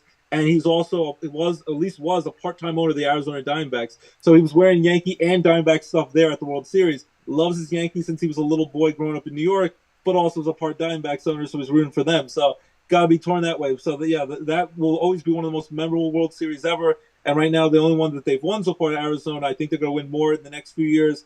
Arizona beating my Yankees in that World Series. I still remember it. Sophomore in high school. I was so happy for the Diamondbacks and Randy Johnson, Kurt Schilling, all those great Diamondbacks, Luis Gonzalez, but I was also heartbroken as a diehard Yankee fan, so I had a mixture of emotions for that World Series. Yeah, you know, and you just gave me another reason to think that Billy Crystal and I should be friends, because I've been reading his book, which is called Still Fooling 'Em, and it's an awesome book, but the more I read it, the more I'm like, my passion for comedy, my passion for sports, my passion for people and learning and telling stories and building relationships and making the world small and chasing your dreams and then waking up in the morning and going, like, this is my life, you know, this, thank God every day, you know, that type of stuff that he talks about in his book just makes me feel like I think there's a place in this world for Billy Crystal and I to have some time together. I would love for the opportunity to do that.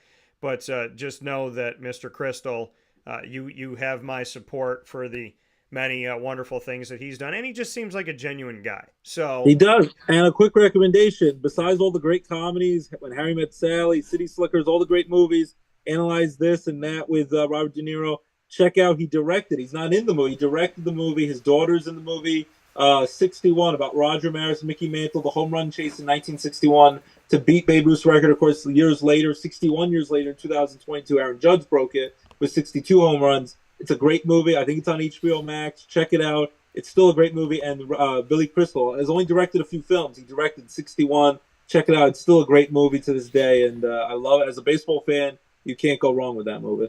No, I mean, there's a lot of great stuff that has Billy Crystal's name on it, and he's been awesome. He's been absolutely awesome. So go and check out his work. Check out 61. Ross and I are here inside of the Drive to speak on the 2024 NCAA Division I men's basketball. I was trying tournament. to watch both. I was doing like picture in picture. I had my phone going on with baseball, had the TV on with late night college basketball. the last game of the night with Illinois making it to the Elite Eight first time in 19 years. I think the game ended right before 1 o'clock in the morning. Yeah. And the game was being played in Boston on the East Coast. Yeah. I was watching both and trying to get as much tournament action and baseball action as I could last night. Yeah, no, it was crazy. And I like watching picture-in-picture. I have YouTube TV, and I enjoy watching the picture-in-picture and picture-in-picture. I've always wanted to have the Matrix, so, you know, I don't want the Matrix. When I say I want the Matrix, I want the screens to be able to watch everything I want to watch. I do not want artificial intelligence to take over. I do not want to be connected to a system. I already feel like something happened this past week where I was saying something. I think I was saying something about dating and about experience I've had. And then I was like, wait, I think I figured it out. And then I was on the phone and I'm like, did I just break the Matrix? Did I break the Matrix? So you'll never fully figure it out. Once you figure it out, something will go wrong. Do not jinx yourself. No one on this earth, they thought they figured it out. You'll never have 100% figured out in your lifetime, which is impossible. Yeah, I mean, and it doesn't make you feel good as a single man when you're like, I just want a woman who's good and she's not crazy. And then so many women look at you and they go, we're all crazy. And I'm just like, why do you have to give me that Heath Ledger Joker? Like, you know, Michael Caine, some people just want to watch the world burn. Like, I mean, I know that there's somebody out there, because God wouldn't make me this way if I couldn't find my equal.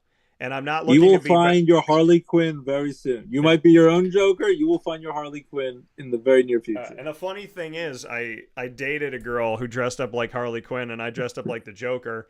And then she went to bed at 8 o'clock, and I was like, "You spent $162 to play yourself for Halloween. That was kind of a waste of money." But I mean, I liked being the Joker. It was fun. I mean, I don't like what he does in the movies, but it was interesting to dress up. The funny thing is, my godson Noah, I dress up like the Joker, and a few years later, they're like, he can't wait to show you his costume. And I show up, and he's not only the Joker, he's wearing the kid version of the exact same Joker suit that I bought. And it was the 115 millionth reason that this child has continued to make me believe that we're the same human being. So I definitely can appreciate Noah, and I always shout him out every chance I get because he's a good kid. And you know, I love all my nieces and nephews, including Lorelai and Mr. LJ. So when we're getting into this and we're looking at the picture-in-picture, yesterday it was picture-in-picture and then a little break and then picture-in-picture. So I was watching the games and I realized, as much as I love picture-in-picture, I have to focus on like one thing because you know, like, so in the games were outside of UConn, who's just, you know, killing everybody. Let's just be honest. Like, as much as I want to see like chaos and like competition, right now I still have very little confidence that if you give me UConn or the field, even with getting closer down to the Elite Eight real soon, I don't see anyone beating UConn. They just look like an NBA team out there against children. So maybe that will be different. Maybe they'll get too cocky for themselves. I think they're the only team that could beat them is themselves. If they get too cocky and they believe that they could just show up and put no effort in. If they tie their shoelaces, aren't food poisoned, and they're good to go, I think they wipe the floor with everyone they play. They're just that good. Yeah. Well, the thing is, you know, Dan Hurley, yeah, first and foremost, he's the only coach that I've seen be very comfortable swearing in press conferences. And also, and he's got a swagger. He's cocky. He's like, he's I know cocky. We're good. I know we're going to destroy these teams. He's not shying away from like, oh, we're going to try our best. He's like, no, we're going to kick their butts and we're going to show them how good we are. And he's not shying away from it. You got to give him respect because they back it up every time. Well, and that's the thing. And that's what I was just going to mention is, you know, like, he is cocky. You know, I mean, he's definitely cocky. If Syracuse was still in the Big East, with like the fact that Syracuse still twitches when they think about UConn and UConn about them, if Syracuse is in the Big East right now and Jim Boeheim was coaching against Dan Hurley, Syracuse fans would be losing their minds because he's saying, he's like, we're a well-oiled, you know, like I'm paraphrasing, but it's like, we're a well-oiled machine. We're great on defense. We're great on offense. We do all these things go. We do this. We do that. I mean, like, the team's prepared. Yeah. He's just out there publicly like, we're good. Like, what do you want me to tell you? Like, we're a really good team. We're really friggin' like, we're awesome. And, you know, like, we're just in a different world than everybody. I mean, and it's just, it's kind of like, if and when they win the championship, he's going to be like, well, I told you so. I told you we were good. And I mean, when you look at last night in the Sweet 16, there was 4 games played last night for the first of 2 days of the Sweet 16. That was the only non-competitive game. It was over. Well, and that was the thing. It's like 3 out of 4 games that were played last night for the right to go to the Elite Eight were decided by 1 to 2 possessions. Alabama beat North Carolina 89-87. Clemson beat Arizona 77-72. And Illinois beat Iowa State 72-69. Every one of those games was 1 to 2 possessions. 2 points, 5 points, 3 points. If you add up all of those games, 2, 5, and 3, that's 10 points. If you add all of those games, the point differential times 3 is what UConn won by. You got a 1-possession game, a 1-possession game, and a 2-possession game. UConn over San Diego State, a rematch of the national championship from last year. Same coaches, some of the same guys on the team. UConn won the game 82-52. I mean, this is not them playing a team that won a play-in game. This is not them playing a round of 32 game. This is not 1 versus 16 seed. This is UConn playing the darling of the Mountain West. This is UConn playing the last team of the 6 that made it in of the Mountain West, which had no business getting 6 in. But this was the last team. This was the identifier. Some people saying, well, all these teams got in for the Mountain West because they were on the coattails of San Diego State. And then the last team standing was San Diego State of the Mountain West. The best team, arguably, in the Mountain West lost to UConn by 30. Like, let that sit with you folks and let it marinate. By the way, huge matchup coming up in the Elite Eight. Clemson and Alabama played each other in the regular season, and Clemson won. So, like, this is insane because if Alabama won, whoever won the other game, they played Clemson and they played Arizona in the regular season. So there's all these storylines going on. There's all these cool moments. We got 4 more games tonight. But Ross, let's break it down. Let's get into it here in the drive. Let's start with the game that was the closest of them all, UConn and San Diego State. What are your thoughts on this matchup between these two teams and the fact that Dutch over there coaching San Diego State and the Aztecs, he does a hell of a job. I got to interview him a bunch of times last year on his road. Love being around him. He said last night, you know, it's not just about wins and losses. It's about the journey. And if losing a basketball game is the worst thing that happens to you in your life, you got a pretty awesome life. He's a good coach. He's got morals. He's got values. It seems like he's got the right perspective on life. And I appreciate him on one side. And then you got Dan Hurley saying the S word and sitting there going like, what do you want? Like, we're a kick-ass team. I'm wearing a nice suit. We're cool. You're not. I mean, what are your thoughts on this? I kind of like it because I get it. He's put a big target on his back. If they screw up, as big of favorites they are to win the national championship for the second year in a row, hasn't happened back-to-back champions since Florida did it in 06 and 07, so almost 20 years ago. He's putting a lot on himself. He's got to get it done, and I think he's going to. If it doesn't, they're going to tease him. The social media will go all after him. But if you can back it up and you can be that cocky, you have every right to. But I'm like, make sure you back it up and you play hard and you get the job done. But you just got to kind of love it in a way. Like, I get it can rub people the wrong way. Let's say this has happened 3, 4, 5 years in a row and they keep winning championships, dominating, no one's close, and he's this cocky. Then it might get a little tough because they're like, it's almost like you're facing like little league competition and you're a big leaguer. Yeah. But right now it's still fresh. It's still new. This is only the second year in a row this is happening. I kind of love it where he's like, I know we're the best. We're going to get it done. He's cocky. He backs it up every time. And just got to appreciate that. Like, as much as, and it also gives a target where, you know, right now they're the heroes and the enemies at the same time. Yeah. So if someone wants to slay Goliath, by all means, go after him. He's putting himself out there. I hope someone gives them a close game, gives them a run for their money. And if they knock him off, it'll be great. It's going to be must-see TV because he's hyping up the games and how good this team is. Mike Greenberg early in the week, he kind of got ridiculed because I agree. I think he was a little crazy and too much hyperbole, saying that UConn could go to the NBA right now and dominate and win a bunch of games and go to the playoffs. I don't think that could happen because still every player in the NBA, even the ones who stink, they all were studs at the high school or college level. But UConn is the closest thing we have right now to an NBA level team in college basketball. So as much as I know you want guys to be more under the radar, blue collar, just, put your head down. We're trying our best. It's kind of cool. Not everyone I could put up with this. He's a fellow New Yorker like myself. He's got the New York accent. His dad was a legendary high school basketball coach. His brother was a legendary high school college basketball player, and he's a good college basketball coach. And he's like, we're good. He's got that cocky New York swagger, and I just kind of dig it. So, like I said, if they lose, it's going to be egg on his face. But right now, until someone proves otherwise, he has the right to be as cocky as he wants.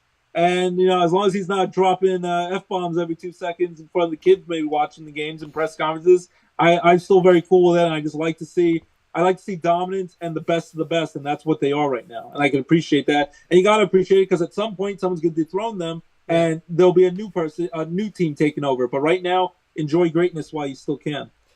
Well, and yeah, a great point and very well said. And I think the cool part is he was having fun.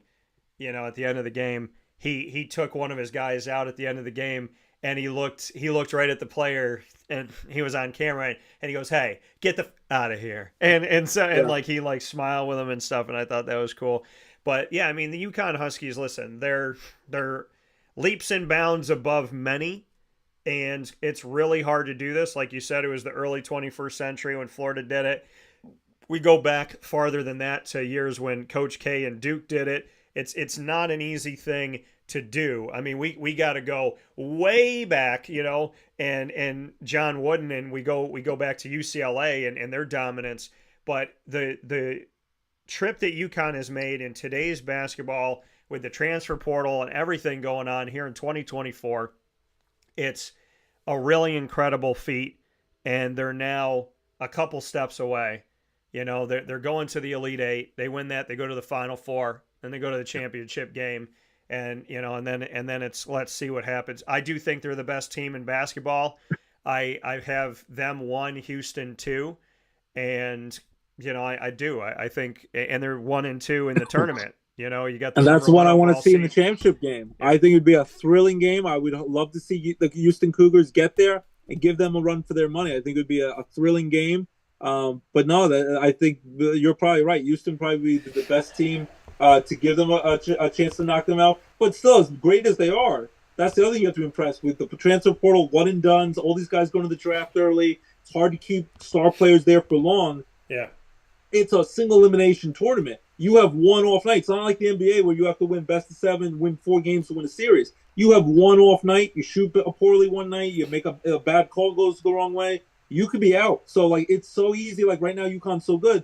They are just a little bit off against a good team. They could be knocked out, and this dynasty is over before it starts. So, there's so much that has to go right, as good as they are, for them to even get to the point where they can win back-to-back and then start to sniff greatness. And a dynasty at this level, with all the limitations, even in college football, Nick Saban, a lot of guys are leaving college sports because they realize how hard it is to keep going year after year and contend for championships. It's getting tougher with everything that's changing, with money now changing hands, and guys leaving year after year, and changing scenery, and you have to kind of re-recruit your guys every year because they can leave after every year. So you just got to tip your cap to them. So it's even more impressive if you could have a dynasty now in college basketball than it was 50 years ago where guys weren't leaving. They were there for 4 years. There was no chance they were going to leave early. Yeah, no, and you bring, like you said, you bring up a good point, and we've been sitting here talking about how hard it is to build a dynasty, in today's world of collegiate athletics because of the fact of just, teams not staying together and not having, some team. And the thing is, I've gotten to talk to so many teams that are teams and they love each other. And that gives me so much hope and faith. And then I look at some of these other teams and I say to and you can tell, Penny Hardaway's Memphis team, the way that they were being asked questions. I'm on the call and they were being asked questions for the American Athletic Conference tournament. and the players were sitting there and they weren't answering questions, and like seconds were going by, a minute was going by, and they were just sitting there, and Penny's sitting there, and they're looking at each other, and they're sitting there, and it's like seeing that and seeing some of these other teams, like one coach came out and his team came out well after him, like he didn't know where they were. Like the coach came and sat down, and then the players showed up after the coach. And so you can tell some of these teams from what they appear like and how they act that there's not responsibility necessarily. And then last night with North Carolina in the segue, and like, I mean, we don't know what goes on behind closed doors, but Penny Hardaway, the guys he sat with, I was like, this is NIL, this is the transfer portal, this is not a team. Penny's done with these guys, and he's going to have to find another way with different guys. And then last night, North Carolina comes out. Hubert Davis looks pissed as all get out. and Armando Bacot sits down, and RJ Davis and Cormac Ryan. And Cormac, and I love this, and I tried to get a question in, and I didn't, but I wanted to, so I want to let North Carolina know that. Cormac said at one point, he goes, listen, you can say whatever you want to say, and you're going to write what you want to write. And he was looking at the people in the media in the room. He goes, you're going to write what you want to write. You can do what you want to do, but I want to say something. He said, we wouldn't be here today. We wouldn't be who we are today if not for RJ Davis and if not for Armando Bacot and everybody. And when you look at RJ Davis, he's like, and I'm paraphrasing, but he said along the lines of, you can write whatever you want to write, but you know what the truth is, and how dare you? How dare you respect RJ? How dare you blame RJ? How dare you say anything about this team and what we've done and what we've been through? And if you want to attack these guys, you're wrong. If you want to attack these guys, we see you. If we want to attack these guys, it's just plain wrong. And I have never seen a student athlete go to bat, unsolicited even, for his teammates publicly, looking at the people that are writing the stories and saying, if you write something negative, if you put us down, if you pick on him, how dare you disrespect my guy, my teammate, a guy that I appreciate, a team that I love. If you want to come after us, I want you to look me in the eye and understand that I'm telling you to your face, I don't respect you for it. And I was like, damn.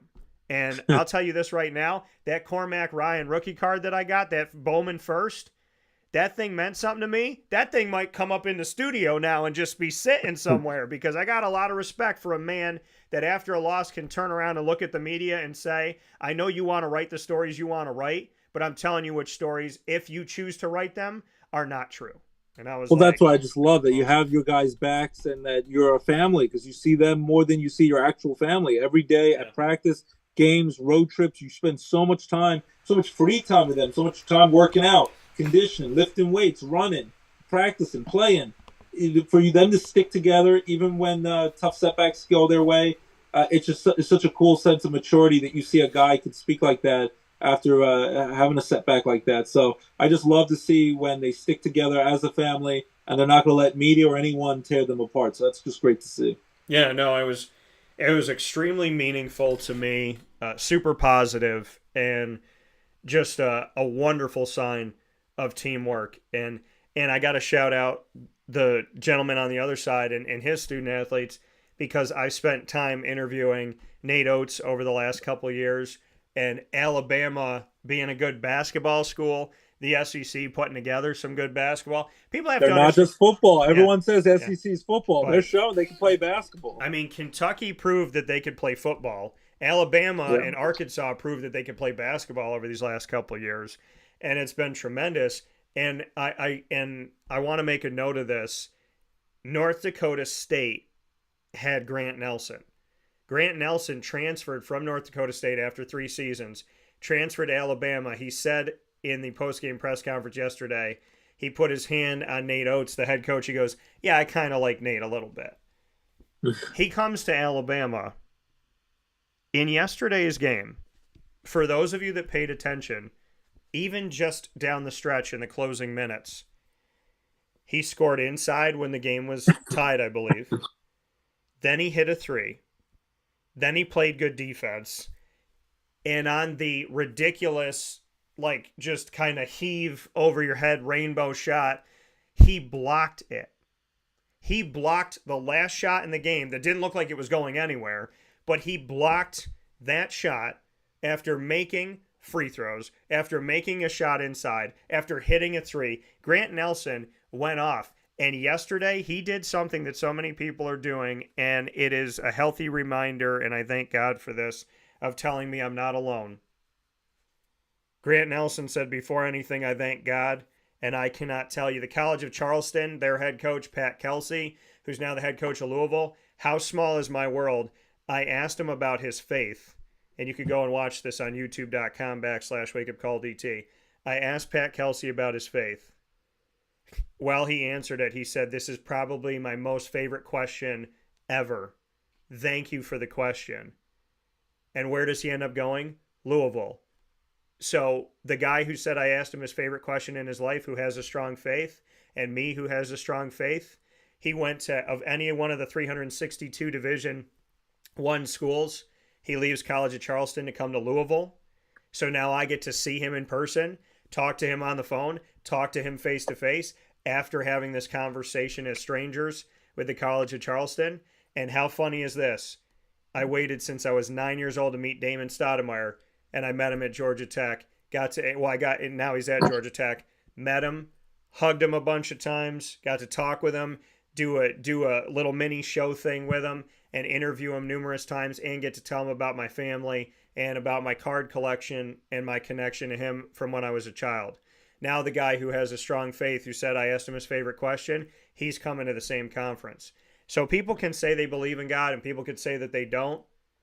But of all ways to have paths cross, how does Damon Stoudemire and Pat Kelsey get to me? By the grace of God. And when I saw that he went to Louisville, I went, thank you. I can't wait to talk to that man. I was like, does Louisville know that they hired him? Because they've had some immorality going on, and now they hired a man of God. Well, they've tried everything else, and it didn't work. Yeah. So maybe it's time to actually go in the right direction with some God here. But, I mean, it's stuff like that, Ross. It's well, yeah, they've had the scandals, with Bobby Petrino and Rick Pitino. They've had enough scandals, and one of their championship games, one of their national titles had to be taken away, I think, in 2013. So, yeah, they've definitely had scandals. Yeah, and but to see this and to see this tournament, and get to talk to these guys and hear them talk about God, and Hubert Davis in the prior game, somebody asked him about, like, your team is better at this point in the season. He's like, I appreciate every point of the season because he is the reason for all seasons, and by him I mean Jesus. And I love it so much because so many unprovoked, unsolicited, just not only love for God, but it's coming from people that aren't being asked to talk about it. Which is impressive because it's been frowned upon in the years past. You know that. Yeah. Like, whether you love him or hate him, at times he definitely struggled. He was not a great quarterback. But Tim Tebow, it wasn't just attacking him what he did on the field. It was constantly attacking him, dropping to a knee, praying to God. And a lot of guys, certain guys, if they're superstars, they can get away with it. Other guys, they go after guys who they think are being a little too preachy, a little too religious. And Tebow, it was not just all about what he was doing on the field, and maybe he was not quite good enough on the field. It was always going after him and his faith. So it's kind of cool, especially, I know you're a very spiritual person, that now people are able to speak on, about their religious, their love for God and all that. And it's cool that you can see that now and not be, persecuted and people, making fun of them, which has happened a lot in the past. Well, I mean, if crazy people are raising children, telling them that they're cats and turtles and they want litter boxes in classrooms, talking about God to me would probably be more than okay in a world that has accepted insanity as its status quo, which I never thought would come to be. So I don't blame the kids. I don't blame children. I blame the parents. I don't know who raised them or why they are the way that they are, but your children are sponges, and you've decided to not teach your children about God and where they came from, but you've told them that they can poop in a litter box in the middle of math class. I mean, to me, there's a place for those parents, and it's a straitjacket. And for the people that believe in God that have been told to wear straitjackets, we've kindly said no. And I have all the respect in the world for those that are raising up who raised us up. And on Good Friday, that we remember those things that are so important. And even with you and I, buddy, I am Catholic, you're Jewish. We have the exact same God.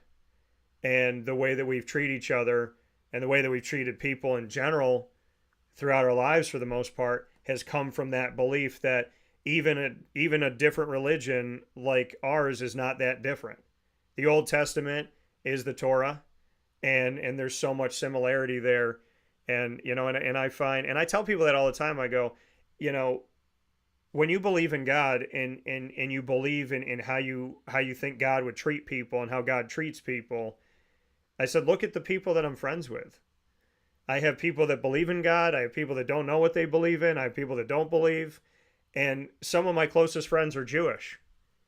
And I just feel like this world would be so much more of a better place if we could all answer to the same God and realize that there might be different ways that we found God, but there's so much beauty in how we get there. And you and I are so similar, and we serve the same God, and we might have a difference here and there, but we've never been that different at all.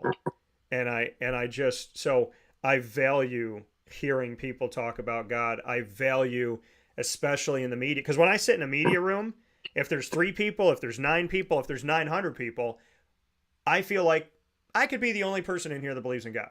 I could be one of 2 people. I could be the only person that believes in God and talks about it in here. Half the room might believe in God, but they're not going to say it. So when I'm in a room and Fran Brown comes to Syracuse and he talks about God, and Hubert Davis talks about God, and Grant Nelson talks about God, and Pat Kelsey talks about God, and I'm hearing all of this, that to me means, and PJ Hall, when I interviewed him last night, he talks about God. When I'm surrounded by that, it takes the media that treats me like an outsider and looks at them and goes, oh no, honey, there's more of us than you think. We just might not always scream it like you scream you're crazy, but we're here. And the media has become synonymous with anti-God, anti-morals, anti-truth, anti-respect, anti-anything good has been the media. And I don't fit the media by definition, but I sure as heck am so happy that as I don't fit the media, and I'm so okay not fitting the media because I believe in God, if that's going to be the thing that detaches me, then detach me every day.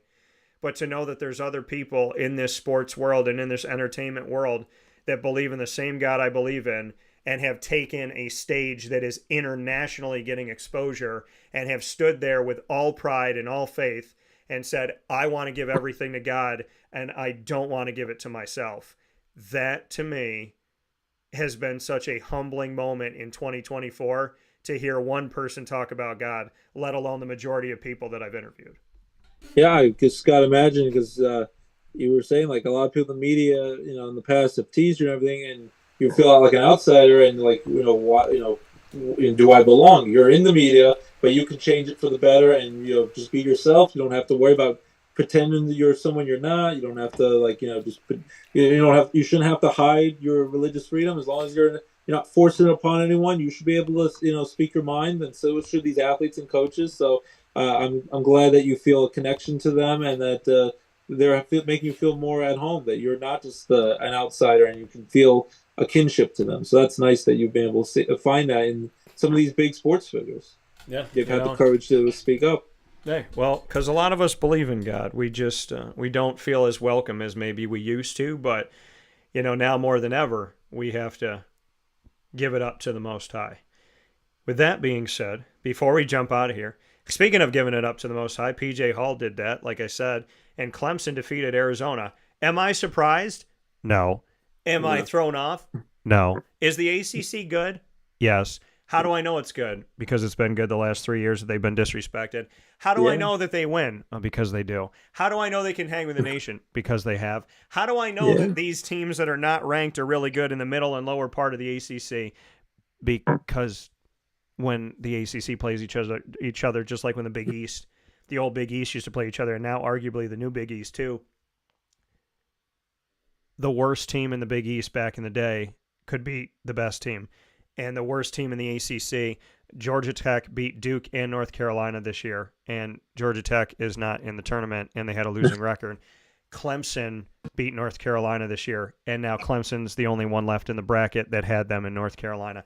So the reality and people of it keep all, buying into Arizona. It's like the true definition of insanity. You keep repeating the same thing over and over again and expect a different result. Arizona finds a way to choke every time. every year.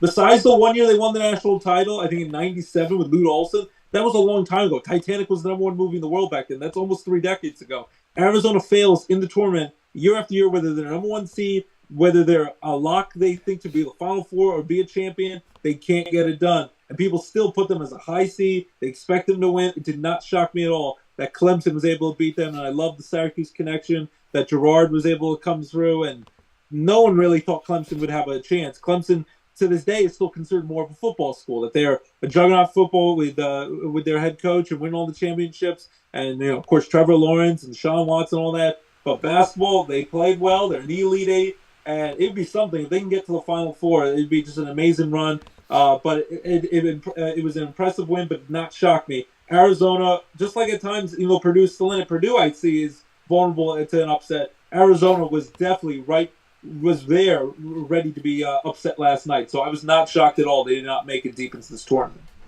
Yeah, and I mean, last night was not Ursher baby because it wasn't for the A. And Clemson doing what they did. I mean, again, not so. I mean, Arizona, if they're a 1 seed, it doesn't matter if they're a 2 seed. They're Arizona, Wisconsin, and in most cases Purdue are the ones. Don't buy into the hype. Yeah, Do not like, bet on it. Don't buy into the hype. I can't buy into it with those teams. And Arizona, I mean, listen, congratulations on their season. Congratulations on their work. Tommy Lloyd and everybody, congratulations to the Arizona Wildcats. But in my opinion, was I surprised? No. And why was I not surprised? Because people don't understand the ACC is really good. When you see, this is what I can't understand about our nation. If enough people say something, people go, okay.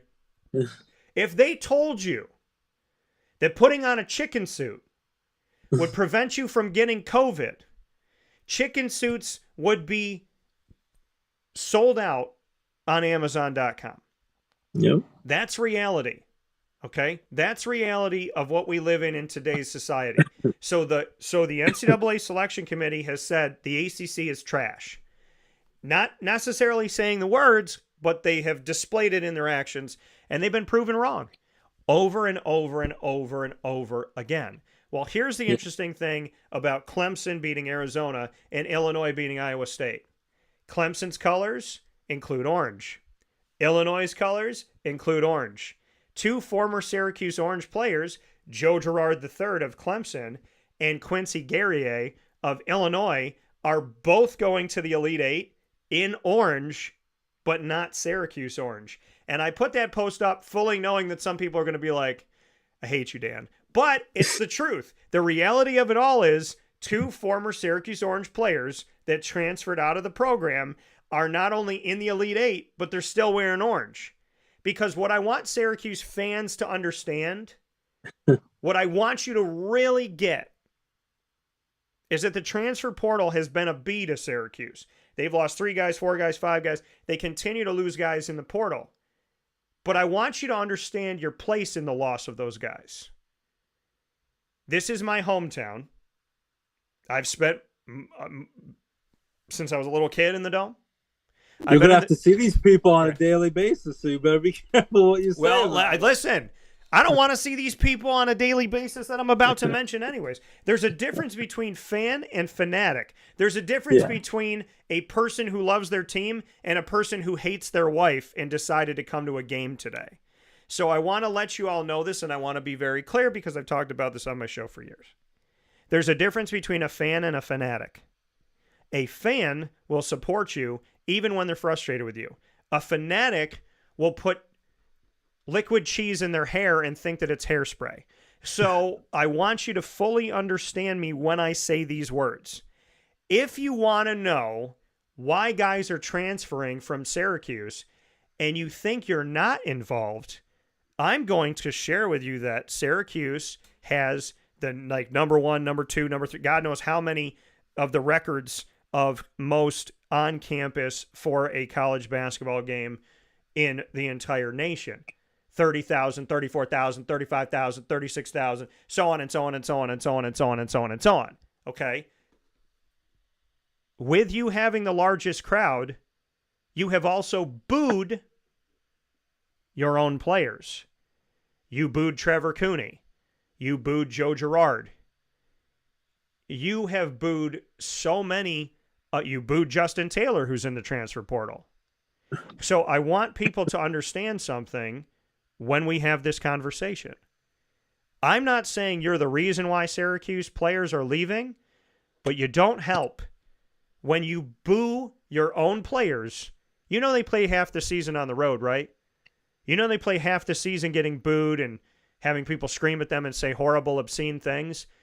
When you're yelling out the F word and you're booing guys in the starting lineup when they're getting announced in the starting lineup, when you're verbally and when you're personally attacking people that are your team, your players, I want you to picture if the next time you eat dinner with your mom, she pokes you in the eye with a fork and she tells you you've amounted to nothing and you're a really crappy person. Because that's what it feels like to get attacked at home.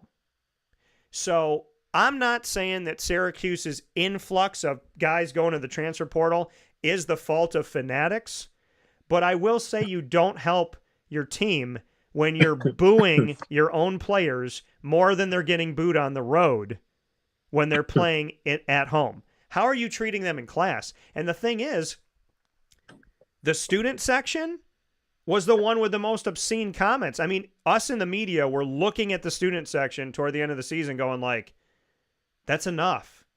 Like, and they're still college students. Enough. Like, it's bad enough when they do it in the pros, but right. These are young 18, 19, 20-year-old men. These are student athletes, so it's pretty sick. It's bad to do it to a pro athlete, but I can understand to a degree because they're making millions and millions of dollars. But it's pretty sick to be doing that to amateur athletes who maybe are making a little bit of money now with the new money that's infiltrated in college sports, but nothing like a professional athlete. For you to be that nasty to them, and you're right. Like, you're maybe saying it's not the main reason, but it's not the reason that some of these guys are leaving. Yeah. And Fran Brown, who's such a great recruiter, just coming from Georgia and now Syracuse's football coach, I hope it's not going to ruin his chance here because he's brought in so much talent here to Syracuse. But if guys get really negative toward fans get very negative to his players, we'll see how many people jump ship. So I'm hoping that doesn't destroy his rebuilding process, Syracuse basketball, and all these other schools that are, Syracuse just finished their first year under a new coach now that Boeheim's gone. You hope it doesn't destroy their ability to build up a program back to prominence. No, I definitely get what you're saying. Like, you're allowed to boo, but I also don't think you have to be overly negative when, especially it's a college athlete, and you should be somewhat supportive at home, and at least you don't have to boo during starting lineups. It's one thing if they play poorly, you can boo a little bit after the game, but to boo during starting lineups before the game even started, that to me is a little extreme. And if people are saying really nasty comments that are personal, that's when it's gone too far. Especially if anyone brings in family members or anything like that. Yeah. These are guys working hard, and they're mostly 18, 19-year-old, barely adults who are trying their best for university. So it's pretty sick if someone's going to go after them like that. Yeah, and the thing is the guys hear it and the guys know it, and it's just disrespectful. So I mean, if those fanatics want to boo me, okay, we're never going to eat dinner together. We're never going to sleep in the same bed. Like the Taylor Swift song, we're never getting back together. We're never getting back together, And so, I mean, my thing is just be kind. What do they say? If you can't be anything, be kind. So yeah, yeah. That was what Mr. Rogers always preached. Yeah. I know people said that if you can't be corny, anything, be kind. Just don't be a crappy person. It's not hard to not be a crappy person. You know what I mean? It's like, it's not a difficult thing to not be a crappy person. So, just stop. Just stop and be kind and be loving and be hospitable and be warm and, just find your way to just be a good person. And it's not a difficult thing to do. I have something that popped up on my phone. I got to make mention of this because it's now official. I've been waiting for any type of official word because if it's not my source, I won't put it out because I mean, unless I feel confident in something, I'm not going to put it out. Let me say it that way. And so this morning, just now, John Wildhack, the athletics director at Syracuse University, put out this. I want to congratulate Jerry McNamara on his hiring as the men's basketball coach at Siena College. There are very few individuals who have contributed to our men's basketball program and all of Orange Nation as dramatically as Jerry has. He displayed an unmatched competitive desire as a student athlete at Syracuse, and for the past 15 years, he has shared his passion for and knowledge of the game with our student athletes as a coach. I, along with all my colleagues in Syracuse athletics, wish Jerry, Katie, and their family the best as they embark on this new opportunity. Jerry McNamara is now officially the head coach for the Siena Saints. And they're not that far away, baby girl. They're in Albany. So I'm excited. I lived in Scranton for 15 years. I played in college ball at Marywood for baseball with some of the guys who played basketball at Bishop Hannon High School. They won state championships. City of Scranton, they love him. He could run for mayor of Scranton. He'd win in a landslide in 2 seconds without even campaigning. He is, godly here. I'm just a little bit further away from Scranton now, but I lived in Scranton for a number of years, for over a decade and a half. He is beloved, and it's exciting that he's going to get this opportunity. I remember the bus trips that would come to Syracuse to watch him play, and he was with that team as a fellow freshman with Carmelo Anthony that won that national title in 2003 with Jim Boeheim. Finally, he got off the schneid, won that first national title for Syracuse basketball. Been an assistant coach for years. I would have loved for him to get the job at Syracuse one day, but they just hired a new coach this past season. It would have taken a while. He was named, the associated assistant coach, the main assistant coach, but it's nice. He's going to get a chance to be a head basketball coach, run a program at Siena, and I'm just thrilled for him and his family. I hope he does a great job, builds that program up, a small little school that, hey, maybe they can sneak into the tournament and be a dangerous team come March Madness in the years to come. So thrilling. He's a young guy. He's only like 41 years old. He is one of the all-time great players in March Madness kind of history with the three-point shooting. Someone joked in the Scranton area, he was like Stephen Curry back in the day before Stephen Curry was anything. That's what he was like. He was pulling up three-pointers from ungodly areas in the basketball court, and he's beloved, and I'm thrilled for him that he got this opportunity. I heard the rumors. I'm glad you got to finally give the official word, but congrats to Jerry McNamara, and I know a lot of people in Syracuse and Scranton are going to be very happy about this. It would have been great if he one day was Syracuse's coach. Who knows, one day in the future if he is. But it's great he's getting this opportunity to lead a program. Yeah, and I love my time with him. First time I met him was in Scranton when I was working at 630, 1240, and 96.1 FM, that ESPN. It's when I started the Dan Tortora show, which became Wake Up Call with Dan Tortora. And he came in to where I was, came into the office, and I said to him, hey, come here. And he came over, and I had in the corner, I had all of my logos of the teams that I support. And I said, I got my Syracuse logo sitting right here. And then I talked to him about the fact that, when he came to Syracuse, when he came to my hometown, I went to his. When he came to Syracuse to go to school, I went to Marywood to, so as we were when they won in 2003, so I was finishing up high school. And so when he came to Syracuse to win a championship, and obviously he was there after that, I was, shifting over to Scranton to his hometown to go to Marywood. So, I've gotten to know him over the years.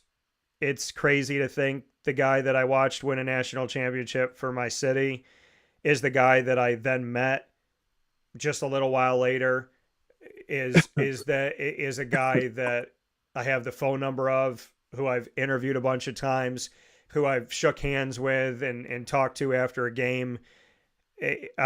Siena, you're getting a heck of a coach. You're getting someone who I think's got a upward trajectory. I think this is the beginning of his coaching career. When it comes to being a head coach, I think he's going to have tremendous success. I think that this is a twinkle in what his career is going to look like. I'm still disappointed he didn't get a legit chance in yeah. the NBA. He tried out for different teams. Well, no, but I thought what you said. Like, I thought he could be in the NBA. I thought he was a solid player as a 3-point specialist. Yeah. I think he could have played in the league for a few years. He played in Europe for a little while. He played in summer leagues. Yeah, I thought what you said, though, but like I said, he was Steph before Steph, because they're like, okay, well, Jerry shoots threes. What else does he do? And I'm like, well, Steph doesn't play defense. So, like, you know, I mean, at least Jerry plays defense. defense. That's what most of the guys do now. If they can't dunk the basketball, so many guys fire up three-pointers, and a lot of guys do not make them at the rate that McNamara made them. No, so I said, like, if Steph, and I've literally said this forever. I said if Steph Curry gets a chance in the NBA, Jerry should have had a chance in the NBA. Steph hit it at the right time when Jerry, you know, wasn't given that opportunity. But I'm ecstatic. I'm happy for Jerry.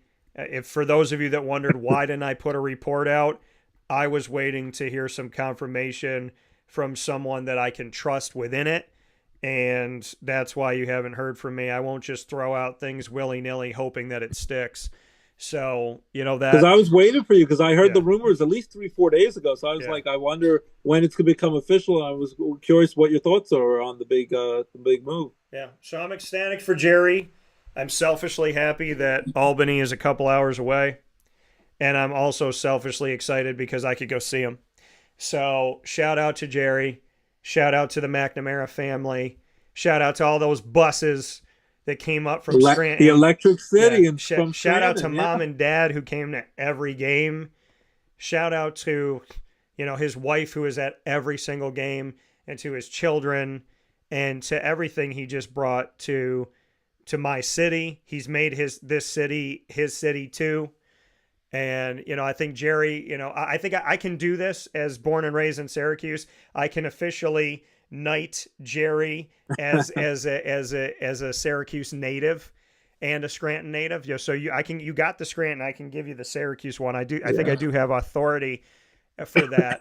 And yeah, man, I'm super proud and I'm super excited and I'm really happy. And I've been waiting to, like I said, be able to confirm that for people. So good stuff for Jerry. Super proud of him. Can't wait to see what he's going to do. Can't wait to go see him coach.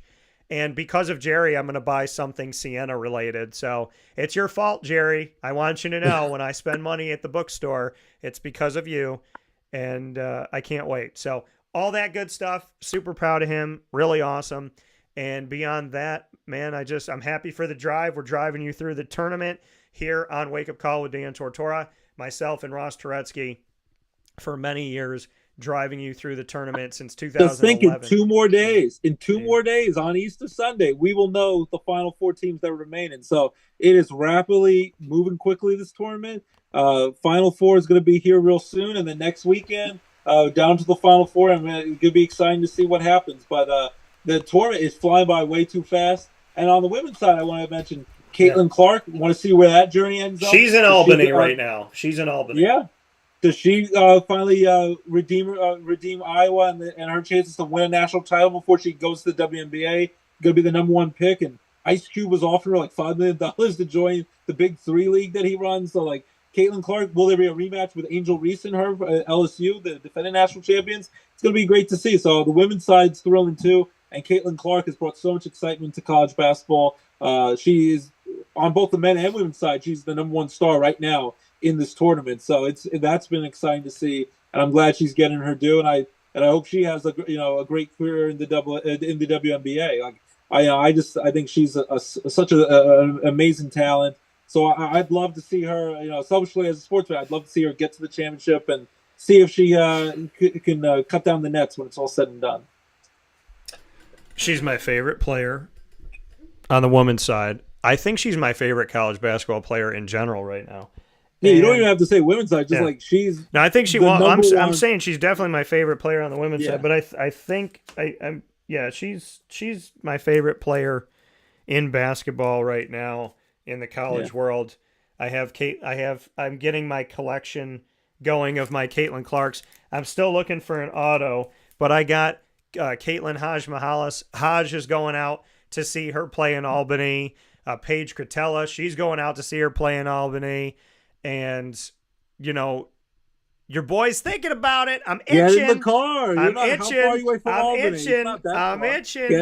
Get in the car. Go see her play in Albany. It'd be fun to see. The only thing that can stop me is that, like when I give my word that I got to go to certain things, like I got to make those things happen because I said I was going to do them. So if I can make it work around the things that I promised, then your boy. Just clone yourself, buddy. If you clone yourself, problem solved. Michael Keaton made a movie many years ago. I saw it in 1996, Multiplicity. He cloned himself multiple times. He could be the greatest husband and father ever because he could be many places, 7, 8 places at once. And it was, to me, I still love that movie, Multiplicity. Check that out. Clone yourself and problem solved. You could be everywhere at all times. Well, I can tell you somebody that was somewhere last night. Kurt Warner wearing an Arizona Diamondbacks jersey, throwing out the first pitch. Nice. Thank you, Kurt. I already liked you. Now I like you more. So well, he had his time with the Arizona Cardinals. He's risen up on my like meter. So good stuff from Kurt Warner, big time. It's nice. And he's a man of faith. And watch his Kurt Warner movie that came out a few years ago. Definitely a man of faith and has overcome so many obstacles to be an NFL Hall of Fame player and now a broadcaster and a heck of a human being, it seems. Yeah. So shout out to Kurt Warner. Happy that you know what the proper clothes to wear, and shout out to Jerry McNamara for staying in the state of New York. Much appreciation for that.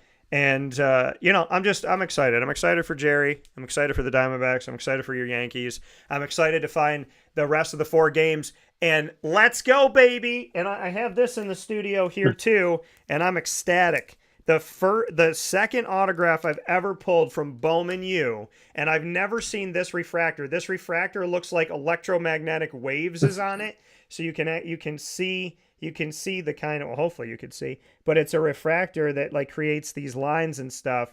But if you look very closely, I got an autograph of Gonzaga Bulldog Dusty Stromer, and nice. I want nothing more.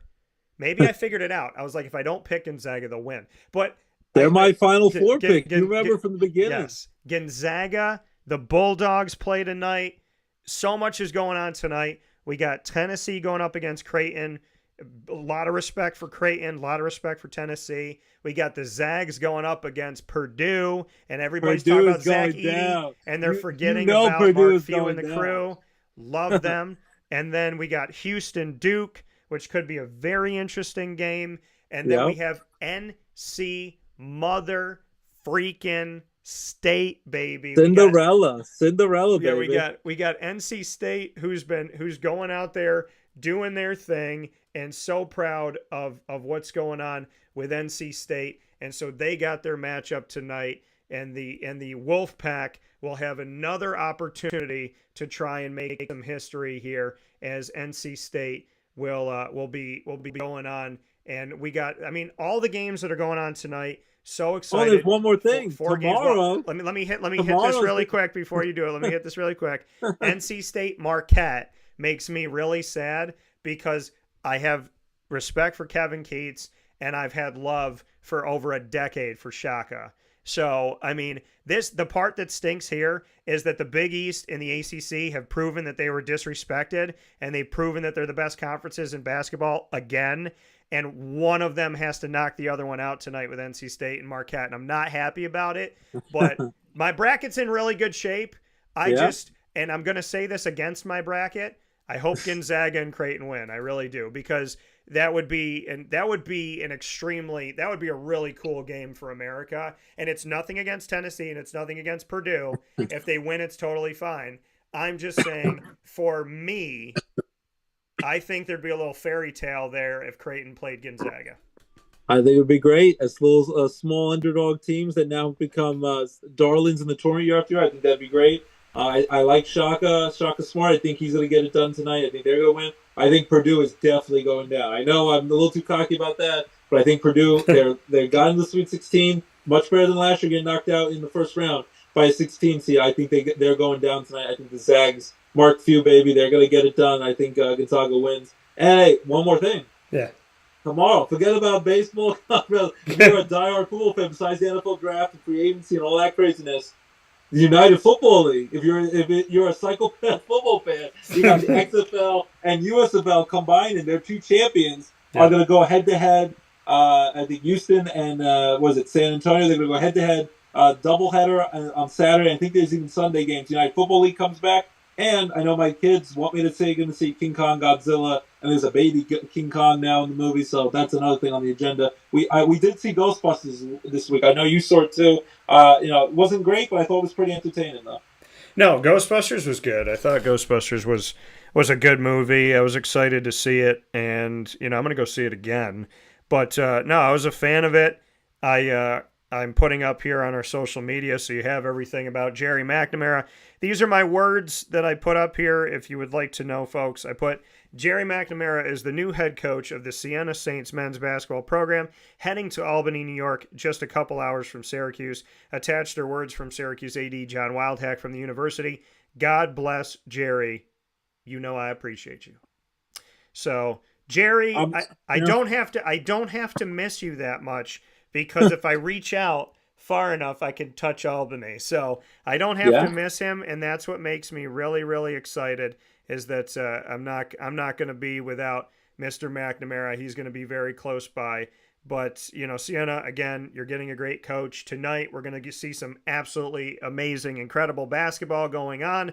I can't wait for it. Will anybody blow out a team, or will it just be UConn and nobody else? Everybody played to 1 to 2 possessions. UConn won this game 3 weeks ago. So, I mean, it's exciting. It's interesting. It's fun. I can't wait. This has been The Drive with myself and Ross Turetsky, speaking on the 2024 NCAA Division I Men's Basketball Tournament, brought to you by the place where you can drive away with a new vehicle or used today, and you can buy or lease at Great Lakes Honda City on 7140 Henry Clay Boulevard in Liverpool, New York. Let them know the DT sent you. Ross, as always, I appreciate you. We got to break news. We got to have some fun with all this. We're going to see some awesome basketball tonight.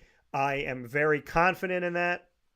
And, I should have picked Gonzaga. That's one thing I should have done. I'm happy with everything that I've done, except for not picking Creighton or Gonzaga. So we'll see what happens from here. I'm excited for it either way.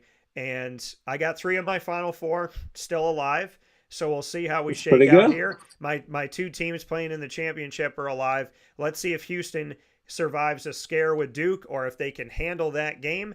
And can anybody beat the UConn Huskies is the big question. Right now I say no, but we shall see. No. I appreciate you, brother. I'm happy for your Yankees. Happy opening baseball. Syracuse Mets open today. Happy just being an awesome person and being a great dad. Thank you for joining me with The Drive, and I love you dearly, and happy Luzerne County Community College baseball season as well. Absolutely. And one more thing. Jamie! I give a good Jamie. Have a nice Easter holiday. I appreciate it. Hope you have a good time with your family, and thanks for having me on. I appreciate it. And hasta la vista, baby. We'll talk with you soon. God bless, and appreciate you as always, buddy. Take care. That coming from Ross Turetsky here on Wake Up Call with Dan Tortora, where sports truly meets that thing called life. And with that being said, here on Wake Up Call, we're going to take a quick step aside for a fast break. We'll wrap up the show right after this, spending almost an extra hour with you today. We'll be back right after this.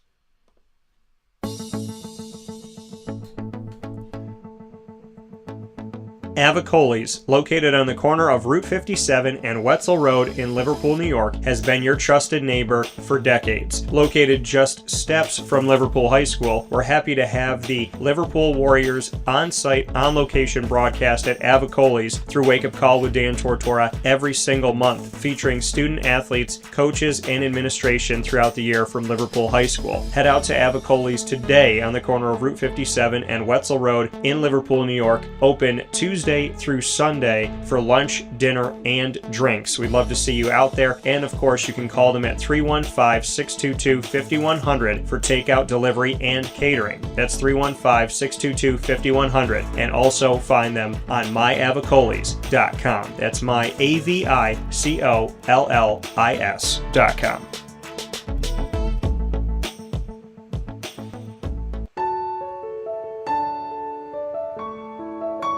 Having peace of mind when you're out of town that your furry-loving friend is safe and sound means taking them to Canine Kampground, because we all know that when it comes to the love of our pets, it goes well beyond the call of duty to make sure they're safe and sound. Right, Lily? So take a ride to 242 Johnson Street in East Syracuse, New York, and see Canine Kampground and where your dog will be staying in the classic cabin, the executive cabin, the grand cabin, or of course the luxury cabin, because if you know Lily, you know she loves luxury. Now you don't have to wait to the last minute to find a family member or a friend that'll take your dog for a few days. Call Canine Kampground at 315-299-4013. That's 315-299-4013. Their drop-off and pickup times are Monday through Sunday. Check K9Kampground.com for more information. That's the letter K, the number 9, and Kampground spelled with a K.com. K9Kampground.com. When you're going out of town, bring your dog to Canine Kampground.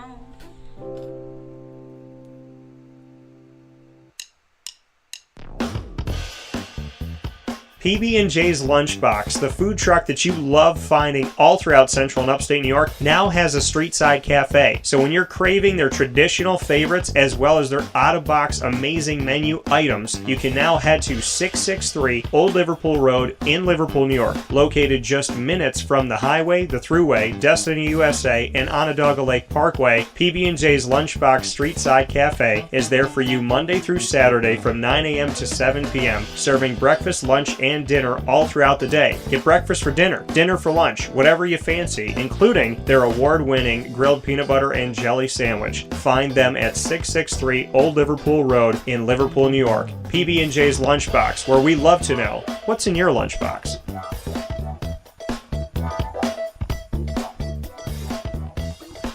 Carvel DeWitt, it's what happy tastes like. Do you know why? Because we make ice cream. Creamy, rich, flavorful ice cream. Not yogurt or iced milk like some of our competitors. Ice cream. Fresh, by hand, daily. For the calorie conscious, we have something new for you. Our new Carvelite. Same great flavor, creaminess, and texture of our regular ice cream with only 35 calories an ounce. So whether you want an ice cream cake, flying saucer, dasher, carvalanche, hard or soft ice cream, we will satisfy your craving with our fresh, handmade regular or new Carvelite ice cream. Carvel DeWitt. It's what happy tastes like.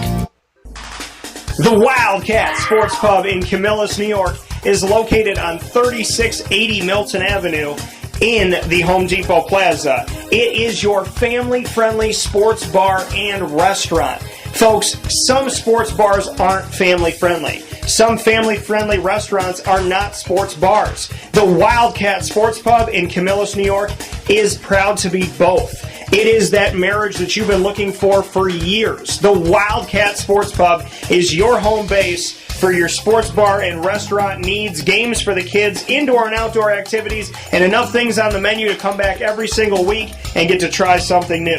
They're open Sundays from noon to 8 p.m., Monday through Wednesday, 11 a.m. to 11 p.m., and Thursday through Saturday from 11 a.m. to midnight. For reservations and party information, call 315-487-2222 for the Wildcat family-friendly sports pub and restaurant.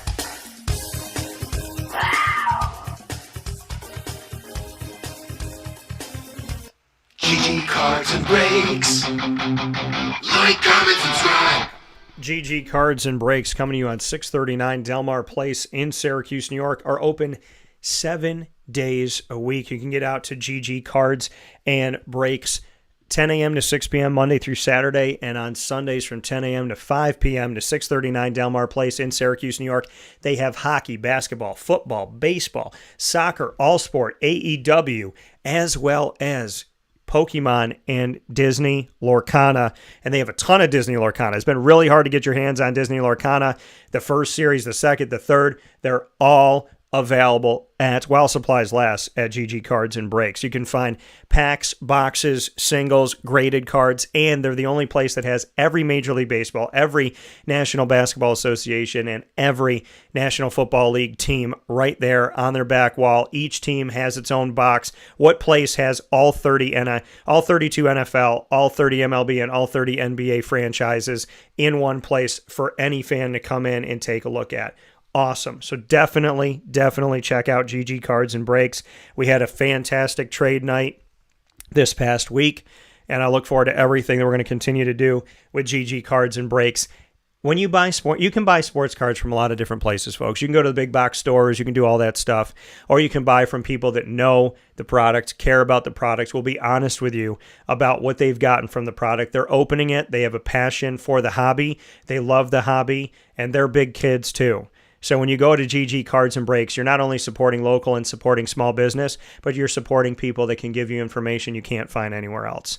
Head off to GG Cards and Breaks today, 639 Delmar Place in Syracuse, New York, and let them know that DT sent you. Or you can say Wake Up Call sent you. So definitely check it out, and I appreciate you so very much. With that being said, here on Wake Up Call with Dan Tortora, I want to get into some of your comments that we got here. Some of you excited about GMAC. Chuck C said, congratulations, GMAC. Durf P said, thanks for being here, Dan. Sorry it took all these years to locate your Wake Up Call show. And then he said, JG3. Hey, man, I'm just happy that you're here. Happy that you made it. So, very, very well. Durf also said that he said, go SU. Hope GMAC does well at Siena. Good morning to all my people out there. Kenneth, thank you for all the support. Thank you to all my loved ones out there. Thank you to my parents. Thank you to my mom who wakes up every morning and listens to my show. You know, she doesn't have to. My mom told me a long time ago, she goes, I don't really pay attention to sports. And you know that I don't listen to sports radio, but I listen to you all the time. And I really, truly enjoy my show. I really, truly enjoy the show. And, that means the world to me because my parents don't tell me things that I want to hear. They tell me things that I need to hear. And so if they tell me they like something, it's because they like it. Because if they don't like it, they'll tell me they don't like it. So, to have a mom that wakes up in the morning and wants to listen to the show, and when she's going to work, she'll be listening to the show and she'll pop in there for a couple minutes. The same mother that came to almost every single field trip, the same mother that picked me up from school and helped me every day with my homework, the same mother that packed my lunch every single day and talked to me about girls and talked to me about my friends and talked to me about life, the same mother that talked to me about God, the same mother that teach me how to swim. That mom every single day takes the time to let me know that she loves me, she supports me, she's there for me, and she cares. If you got a parent like that, a guardian like that, or anybody in your life like that, call them up as soon as we end today's show and tell them that you love them. And if you can go out and see them and go give them a big hug today, go give them a big hug. Give them a big hug. Show them some love. Much appreciation to Carvel DeWitt for the longest standing segment from the longest standing Carvel franchise in America. The longest standing segment on Wake Up Call is the Annoying Moment of the Week, proudly presented by Carvel DeWitt on 4322 East Genesee Street in DeWitt, New York. It is what happy tastes like. So definitely check out them. And of course, go to Carvel DeWitt for the exclusive DT Dolphin in honor of the Lemoyne Dolphins right down the street from Lemoyne College. And, of course, big thanks to Chick-fil-A Cicero and Chick-fil-A Clay for lead, learn, evolve, ad-lib, and deliver, as well as the other piece that you get to see with Chick-fil-A Cicero and Chick-fil-A Clay, which is the light between us, where we speak with team members about their journey to get to Chick-fil-A and where they are, and in many cases, their journey with God. So make sure you check those out. Thanks to Chick-fil-A Cicero and Chick-fil-A Clay. Make sure you check them out as well. Top Dog of the Week, the only place to bring your furry-loving friend, in my opinion, for short and long-term care, Canine Camp Dog Daycare and Canine Kampground Dog Boarding, both of East Syracuse, right down the road from Mother's Cupboard and across the street from BJ's Wholesale Club. Check out our top dogs in the world of taking care of our dogs, and that being Canine Camp Dog Daycare and Canine Kampground Dog Boarding. And a big time thanks to one of the best people that God ever put on this planet, Mr. Ross Turetsky. Definitely check out all that he is doing as the Luzerne County Community College head coach in his first season with the baseball team that they brought back after a 5-year hiatus. So shout out to him for making history, becoming a collegiate baseball coach for the first time ever. And a big time shout out to all of his work he does in sportscasting and writing, and being a terrific husband and father, and a fantastic son and friend and brother. And he's a brother to me. So God bless to him for that. And much love as always. With that being stated, thank you for tuning in Monday through Friday from 9 a.m. to 11 a.m. Eastern Time on Wake Up Call with Dan Tortora, Monday through Friday, 9 to 11 a.m. Eastern Time around the world. YouTube.com and Facebook.com, both /Wake Up Call DT. as well as wakeupcalldt.podbean.com. Chuck said Colgate hockey with the big win last night versus Maine 3-1. Bring on Denver. Yes, God bless to Colgate for that. Chuck said always tell your loved ones that you love, that you care and love them. I agree with you, Chuck, wholeheartedly. I'm happy that you know that as well. And of course, speaking of what you know, make sure you search us on Amazon Music, Audible, iHeartRadio, iTunes, and Apple Podcasts, as well as on Player FM, Podbean, Podvine, Podchaser.com. And you can also find us on Spotify, TuneIn, and YouTube. All you have to do is search Wake Up Call with Dan Tortora, or one word, Wake Up Call DT, and we look forward to seeing you on all of those outlets. Make sure you follow and subscribe. They are free. Visit our incredible partners in Central and Upstate New York. You will find the best of the best. We don't just put a team together. We put a team together that cares. We put a team together that wins, and we put a team together that we're proud of. So make sure that you come check out this amazing team. Carvel DeWitt, the Wildcat Sports Pub, Ma and Pa's Kettle Corn and Popcorn Factory, GG Cards and Breaks, Avicoli's, Canine Camp Dog Daycare, Chick-fil-A Cicero and Chick-fil-A Clay, Canine Kampground Dog Boarding, Pizza Man, Great Lakes Honda City, and Mother's Cupboard. And of course, with Mother's Cupboard, you can find our sandwich that we have, the Cuse McMother, available to you every day of the week, Monday through Sunday, 6 a.m. to 1:30 p.m. daily on 3709 James Street in Syracuse, New York. Do what so many people have done and order the Cuse McMother today at Mother's Cupboard.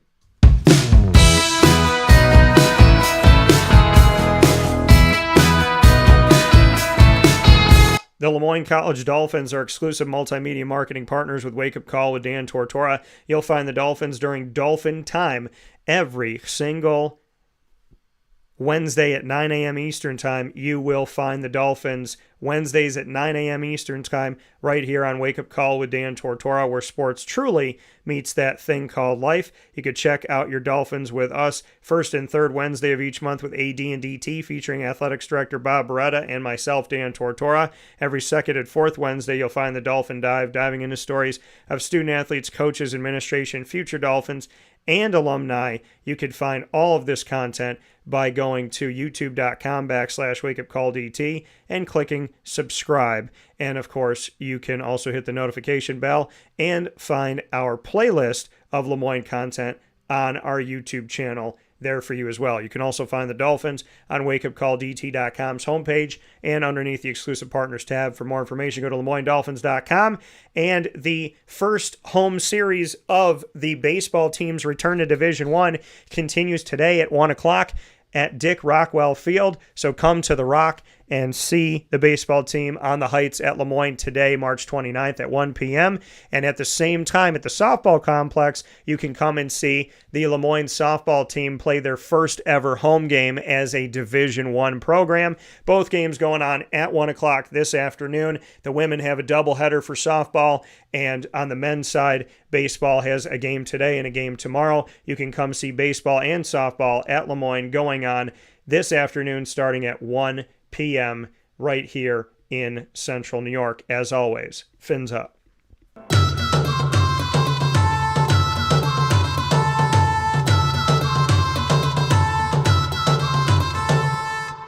The Bryan and Stratton College Bobcats of Syracuse bring you the Bobcat Buzz in our exclusive multimedia marketing partnership with the Bobcats of Bryan and Stratton College of Syracuse, located on James Street in Syracuse, New York. Men's and women's soccer, men's and women's basketball, baseball, and esport all being covered here in a spotlight you won't find anywhere else in our exclusive partnership with Bryan and Stratton College of Syracuse. You can find all of our Bobcat Buzz episodes by going to youtube.com/wakeupcalldt. Click subscribe and the notification bell, and find the BSC Syracuse playlist on our YouTube channel. You can also find the Bobcats on wakeupcalldt.com's homepage and underneath the exclusive partners tab. For more information, go to syracuse.bscbobcats.com and go Bobcats, and make sure that you're supporting the baseball team this season as they continue their quest to grow, improve, and progress forward in this young program started by their fearless leader, Mr. Sean Peake.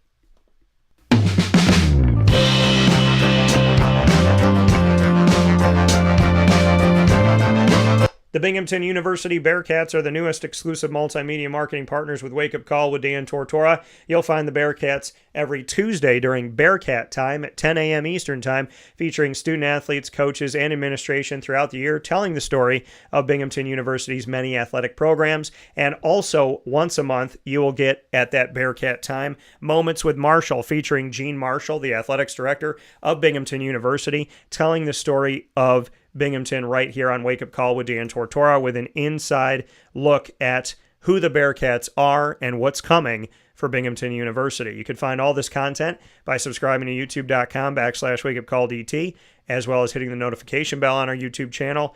And make sure you look at our Binghamton University playlist on YouTube. You can find the Bearcats on wakeupcalldt.com's homepage, as well as underneath the exclusive partners tab. For more information, go to bubearcats.com and go Bearcats. With that being said, here on Wake Up Call with Dan Tortora, I hope you have a fantastic day. The Mets are playing today in their opening day, Syracuse Mets. You can go and see the Syracuse Mets. You can go and see Lemoyne baseball at 1 o'clock, Lemoyne softball at 1 o'clock, and then following in a doubleheader at 3 o'clock. So I hope you go out and support local today. Make sure you go out and show your love. I appreciate you. I'm sending you my love. Thank you for your support. Thank you for being with me for the NCAA tournament coverage, for Lemoyne, for Binghamton, for Bryan and Stratton College of Syracuse, for the NFL, for Major League Baseball, for everything that we do collegiately around the world. I cannot thank you enough for your continued support. I hope you have a wonderful day. God bless you and all of your loved ones. Be healthy, be safe, be happy, be you. I pray your days and nights and so on are long and they're fun and they go by slowly in a good way. I pray that you heal from every sin and every hurt that you have completely and for good. And no matter what, that you heal through God and you handle well whatever comes your way in and out of your control. And I also pray that your loved ones that have passed on are safe and sound and always with you and you with them through death, because dying, Jesus destroyed our death, and rising, he restored our life. Happy Good Friday. In the name of the Father, and of the Son, and of the Holy Spirit. Have a beautiful, beautiful day. Facebook at Wake Up Call DT, X at Call DT, Instagram at Wake Up Call _DT. I'll talk with you soon on each of those. God bless. No stress.